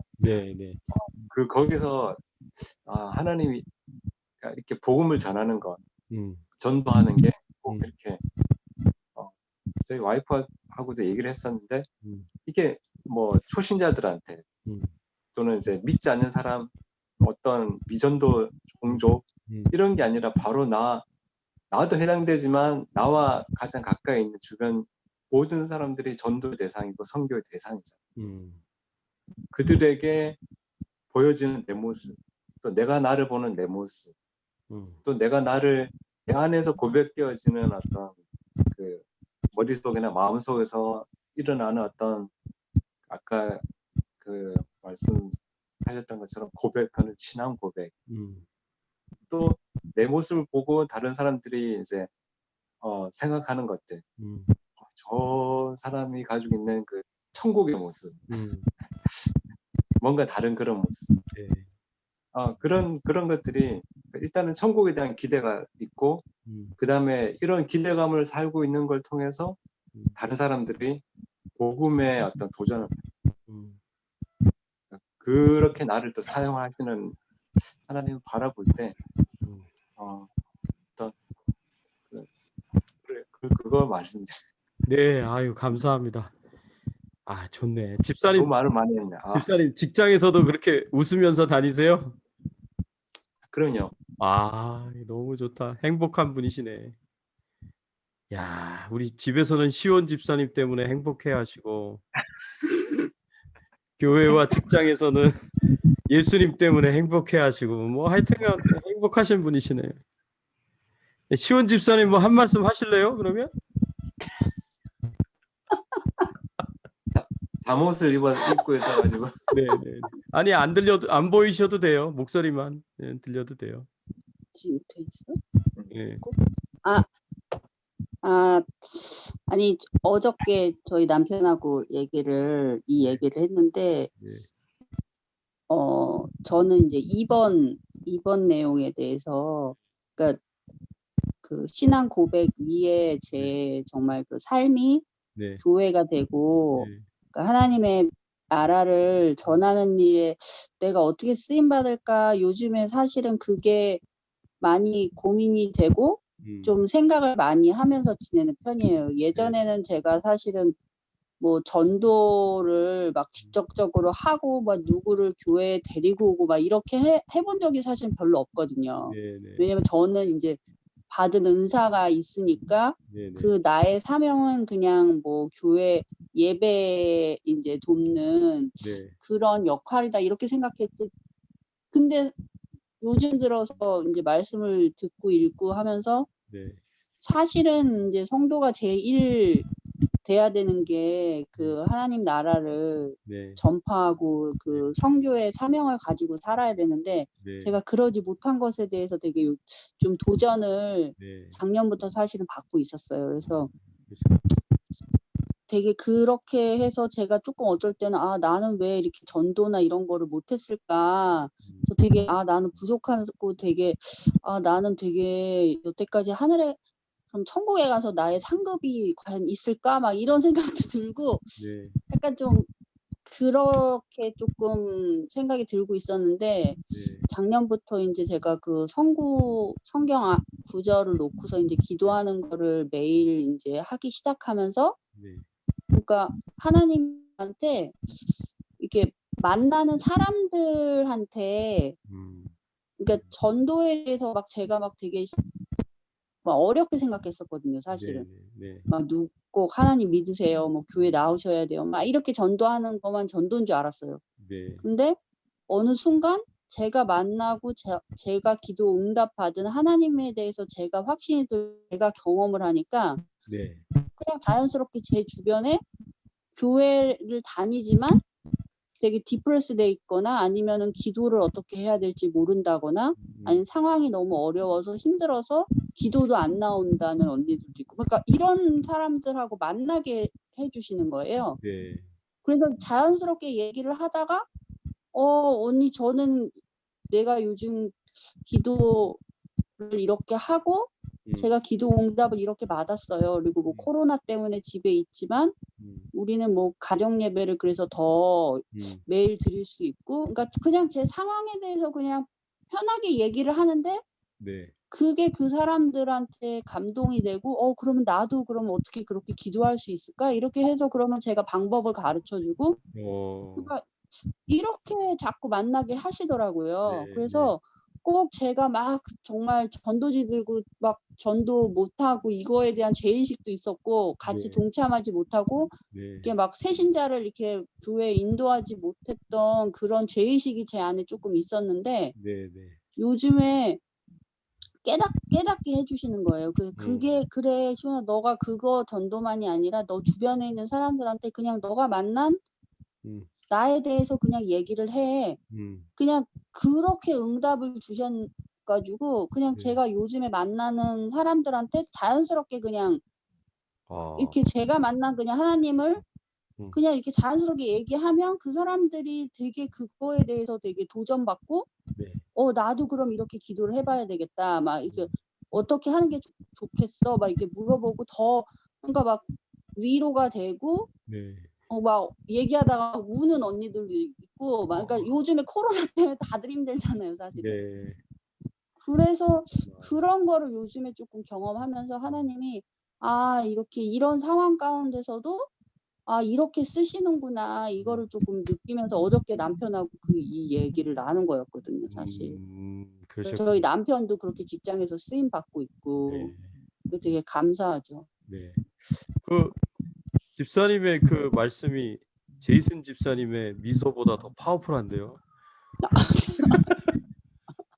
농담이고 농담이에요. 두 분 다 아주 좋다는 걸 제가 말씀드리고 싶어서 말씀하는 거예요. 예, 감사합니다. 시원 집사님 앞으로도 계속 격려합니다. 화이팅. 감사합니다. 아멘. 할렐루야. 네. 예. 현병길 집사님 뭐 하실 말씀 있으세요? 그냥 3번 한번 볼까요? 네, 3번이요. 네네. 천국에서 바라는 것과 기대하는 것이라 그랬잖아요. 네네네. 천국에서 그런 게 필요해요? 아니 뭐 천국에 여기보다는 훨씬 나은 곳이니까 천국에 기대하는 것이 뭐가 있으신지. 거기 있어야 돼요. 예? 다 준비되어 있지 않나요? 다 준비되어 있겠죠. 예. 이게 필요 없죠. 다 준비되어 있는 것 중에 뭐가 기대를 특별히 하고 계시는가? 나 그거 빨리 좀 봤으면 좋겠다. 갔으면 좋겠다. 난 그것보다 이 친구 항상 웃는 게 그렇게 부러워요. 누가요? 제이슨인가?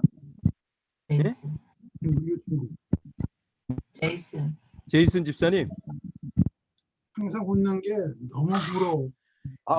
제이슨 집사님의 미소는 100만 불, 1000만 불짜리 미소예요. 내가 오늘도 어제도 날이 너무 추워서 네. 홈리스 주려고 음식을 좀 갖고 나갔는데 네네. 불러도 안 와. 오라고 이거 가져가라 그래도 네.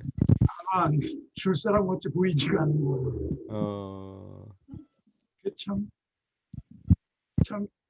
이거는 항상 웃어가지고 조금 금방 받을 텐데. 네. 기도 좀 해줘요. 내 인상. 집사님 요새 비가 와가지고 저도 홈리스들 생각을 많이 하고 있거든요. 그래도 이 비가 오는데 이 추운 날 밤에 비 오는 날 밤에 어떻게 지낼까 좀 걱정이 되더라고요. 그래서 집사님은 그래도 그 홈리스들 찾아서 가서 보셨네요. 네, 못 줬어요. 안 와가지고? 네. 차는 뒤에서 빵빵거리고 그냥 제쪽에서 빨리 주고 또 가야 되는데 내가 거기 왜 받을 자가 있을 거예요. 집사님 그렇게 주시면 받을 자가 있을 겁니다. 아유 감사합니다. 집사님 훌륭하셔요. 우리 현병길 집사님은 선교사님들한테 계속 집사님 가지신 거 나눠주시고 심지어는 키보드도 주시고 뭐 기타도 주시고 그 악기들 뮤지션들이 악기 얼마나 아끼는데요. 다 나눠주시고 선교지에서 쓰시라고 그냥 이렇게 홈리스들한테도 그렇게 하시고 그런 참 대단하십니다. 존경스럽습니다, 집사님. 자, 우리 마지막으로 그 수빈이 엄마 같이 나눠주시면 좋겠습니다. 저는 1번이요. 1번. 네.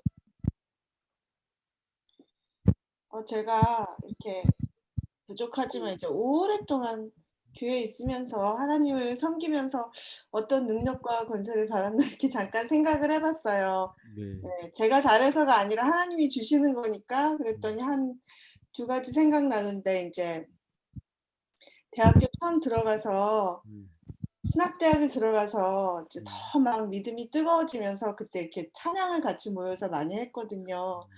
근데 정말 진심으로 하나님한테 너무 좋은 찬양을 드리고 싶어서 능력을 달라고 기도를 하고 찬양을 드리니까 제가 제 머릿속에서 나올 수 없는 음악이 손에서 나오는 거예요. 그런 체험을 되게 많이 했었어요, 그 당시에. 그래서 정말 하나님은 전심으로 하나님을 위해서 무언가를 하려고 능력을 구할 때 진짜 주신 하나님이시라는 거를 그때 체험을 하고, 또 다른 거는 이제 소그룹 모임 같은 거 인도를 한다든지 아니면 이제 후배들한테 하나님에 대해서 가르치고 이렇게 공부를 할 때 지혜를 구하면 정말 내 머릿속에서 나올 수 없는 이야기를 제가 해줄 수 있게 하나님이 그 순간에 이렇게 지혜를 주시는 거를 이렇게 경험을 해봤었어요. 그래서 이런 말씀을 읽을 때 이런 능력과 건설한 우리는 이제 더 굉장히 큰 거, 막 죽은 자가 살아나고 뭐 병자가 일어나고 이런 거 생각하지만 그냥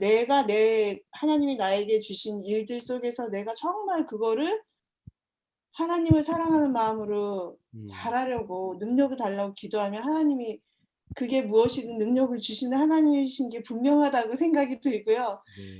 지금도 스틸 교회에서 이렇게 하다가도 사랑이 없으면 사랑해 달라고 기도하고 여러 방법으로 하나님 우리에게 능력을 주신다고 생각이 들어요. 근데 아까 전도사님 말씀하신 거에 저도 되게 공감하는데, 열매가 어떤 건지를 봐야 이제 그게 정말 좋은 것인가 이렇게 얘기를 하셔서 그것도 되게 좋은 것이라고 생각하고, 저는 이제 또 한 가지는 전에 훈련받았을 때 들은 얘기인데, 우리가 하나님의 일을 할 때는 되게 능력을 구하잖아요. 그럼 하나님은 능력을 주시는데, 그래서 내가 그 능력을 가지고 일하고 나서 그게 계속 반복이 되면 나는 굉장히 능력 있는 사역자 같이 잘못 오해할 수가 있잖아요. 그래서 하나님이 그 일을 통해서 받으셔야 되는 마땅한 영광을 내가 그냥 사람들의 칭찬을 통해서 그렇게 잘못되기 시작하면은 처음에는 진심으로 하나님의 일을 하려고 기도해서 받은 능력과 권세를 가지고도 나중에는 되게 잘못될 수가 있겠더라고요. 그런 경우도 많은 것 같고, 그래서 끊임없이 내 중심이 이 능력과 권세를 받은 것을 가지고 나는 그냥 하나님의 일을 할 뿐이고, 여전히 나는 그냥 하나님이 능력을 주셨을 뿐인 거지 그게 내 거가 아니잖아요. 그거를 안 잊어버려야지 그런 잘못을 안 하게 될 거라는 생각이 들더라고요. 그래서 옛날에 이렇게 훈련받을 때 목사님이 꼭 그런 어떤 일을 하고 하나님 영광 받으셨으면 I am nothing이라고 말하라고 그렇게 말씀을 해주셨어요. 근데 성경에도 보면은 명령받은 것을 다 행한 후에 우리는 그냥 무익한 종이라고 해야 된다고. 근데 거기서 잘 못하기 시작하면 하나님께서 주신 권세를 가지고 우리가 잘못할 수 있는 것 같아요. 그래서 저도 이걸 좀 많이 잊어버리고 있다가 오늘 이걸 나누면서 다시 한번 그냥 어떤 순간이든 내가 그냥 여전히 부족한 모습이든 아니면 하나님이 능력을 주셔서 혹시 하나님의 일을 내가 잘했더라도 그냥 여전히 나는 그냥 무익한 종이고 하시는 분은 하나님이신 거, 그걸 안 잊어버려야겠다는 생각이 들었고, 또 하나는 제가 그냥 계속 그렇게 전에는 엄청 하나님 막 능력 주세요, 지혜 주세요 하다가 이게 세월이 쌓이니까 이제 그 간절함이 조금 무뎌진 것 같다는 생각이 들었어요. 오늘 말씀을 대하면서. 그래서 더 모든 일에 철저하게 하나님의 능력과 지혜를 구해야겠다, 그런 도전을 받았습니다. 네, 감사합니다. 고맙습니다. 그럼 오늘 시간이 많이 지났는데 같이 기도하고 잠시 기도하고 마무리하겠습니다. 우리 마무리는 맨 마지막에 또 간증까지 해준 우리 사모가 해주면 좋겠습니다. 마무리 기도 부탁드립니다. 같이 통성으로 여러분 마음 가운데 하나님께서 주신 도전들이 있다면 함께 기도하겠습니다. 하나님 아버지 감사합니다. 하나님 저희들에게 은혜를 주시고 축복을 주시니 감사드립니다. 그렇습니다. 하나님 우리가 하나님으로부터 능력과 권세를 감당하고 있는데 그 능력과 권세가 하나님으로부터 나왔으니 하나님 저희들이 이끌고 행할 때가 너무나 많습니다. 늘 감사하며 하나님 앞에 찬양드리며 하나님 주신 능력과 권세를 사용하게 하시고 이 능력과 권세를 주여 늘 믿음으로 그리고 금식과 기도로 잘 유지하여서 하나님의 일을 힘있게 감당할 수 있도록 하나님 도와주시고 은혜를 베풀어 주시옵소서. 우리가 하나님의 교회로 든든하게 세워지기를 소원합니다. 주백성 교회를 세울 뿐만 아니라 하나님의 교회로 세워지고 난 이후에 우리를 통하여 복음을 전하시기를 원하십니다. 하나님의 뜻을 따라서 복음을 전하고 선교사명 감당할 수 있도록 도와주시옵소서. 더 천국을 사모하며 살게 하여 주시옵시고 천국에서 이루어질 그 아름다운 모든 일들을 생각하며 감사하며 저희들이 힘있게 승리의 삶 살아갈 수 있도록 도와주시옵소서. 감사드리옵고 예수님의 이름으로 기도드립니다. 살아계신 하나님 아버지 감사합니다. 하나님, 이 세상은 너무나 어둡고 지금 힘든 길을 다 같이 가고 있는 가운데 있지만 하나님이 우리를 사랑해 주시는 사랑의 아버지시고 구원의 하나님심이 나서 감사를 드립니다. 하나님, 그리고 이 시간에도 많은 사람들이 절망 가운데 있고 어려운 가운데 있지만 우리가 주의 이름으로 모여서 같이 하나님의 말씀 앞에서 서로를 나누게 하시고 하나님을 바라보게 해주시는 은혜로 인하여서 감사를 드립니다. 하나님 아버지여, 오늘 우리가 함께 나누고 또 은혜 받은 말씀들을 마음속에 잘 새기게 하여 주시기를 원합니다. 하나님, 정말 우리 각 사람 한 명 한 명이 정말 하나님의 교회가 되기를 원하고 그 사명을 잘 감당하기를 원합니다. 멀리 땅끝까지 가서 복음을 전하지는 못하더라도 우리의 모습과 말과 행동에서 우리의 표정에서 우리의 마음가짐에서 예수님이 드러나게 하여 주시기를 원하고 우리를 보는 사람들이 하나님께 영광 돌리는 그런 역사들이 일어날 수 있도록 주님께서 도와주시옵소서. 하나님, 그리고 주님을 더욱더 사랑하게 하시고 정말 중심의 진실한 마음으로 하나님을 위하여서 일할 때 하나님께서 능력 주시기를 구할 수 있는 저희들이 되게 하여 주시기를 원합니다. 그래서 우리의 힘으로 감당하고 우리의 지혜와 경험으로 감당하지 않게 하시고 하나님이 주신 능력과 지혜로 주의 일들을 감당할 수 있는 저희들이 되게 하여 주시옵시고 언제나 영광 하나님께 올려드리는 저희들이 될 수 있도록 주님께서 도와주세요. 하나님, 그리고 우리에게 영원한 천국, 좋은 곳, 천국 소망을 주시며 감사를 드립니다. 하나님, 이 세상에서도 이렇게 웃으면서 직장 가운데서도 하나님 아버지 천국 소망을 나타내는 또 귀한 그런 간증을 듣고 같이 감사를 드립니다. 하나님 아버지, 멀리 있는 천국이 아니라 우리가 그것을 늘 마음에 담고 또 그러하여서 우리가 그런 삶을 살게 하시고 천국을 앞당겨서 하나님 아버지 사람들에게 나눌 수 있는 저희들의 삶이 되도록 또한 은혜를 베풀어 주시옵소서. 하나님, 작은 교회이지만 하나님께서 기뻐하여 주시옵시고 우리 각 사람을 붙들어 주셔서 정말 하나님의 뜻을 세상 가운데 아름답게 이루는 우리 교회가 될 수 있도록 주님께서 붙들어 주세요. 예수님의 이름으로 감사드리며 기도드렸습니다. 아멘. 예, 여러분 수고 많으셨습니다. 자, 안녕히 주무시고요. 평안한 밤 되세요. 수고하셨습니다. 네, 안녕히 주무세요. 네, 바이.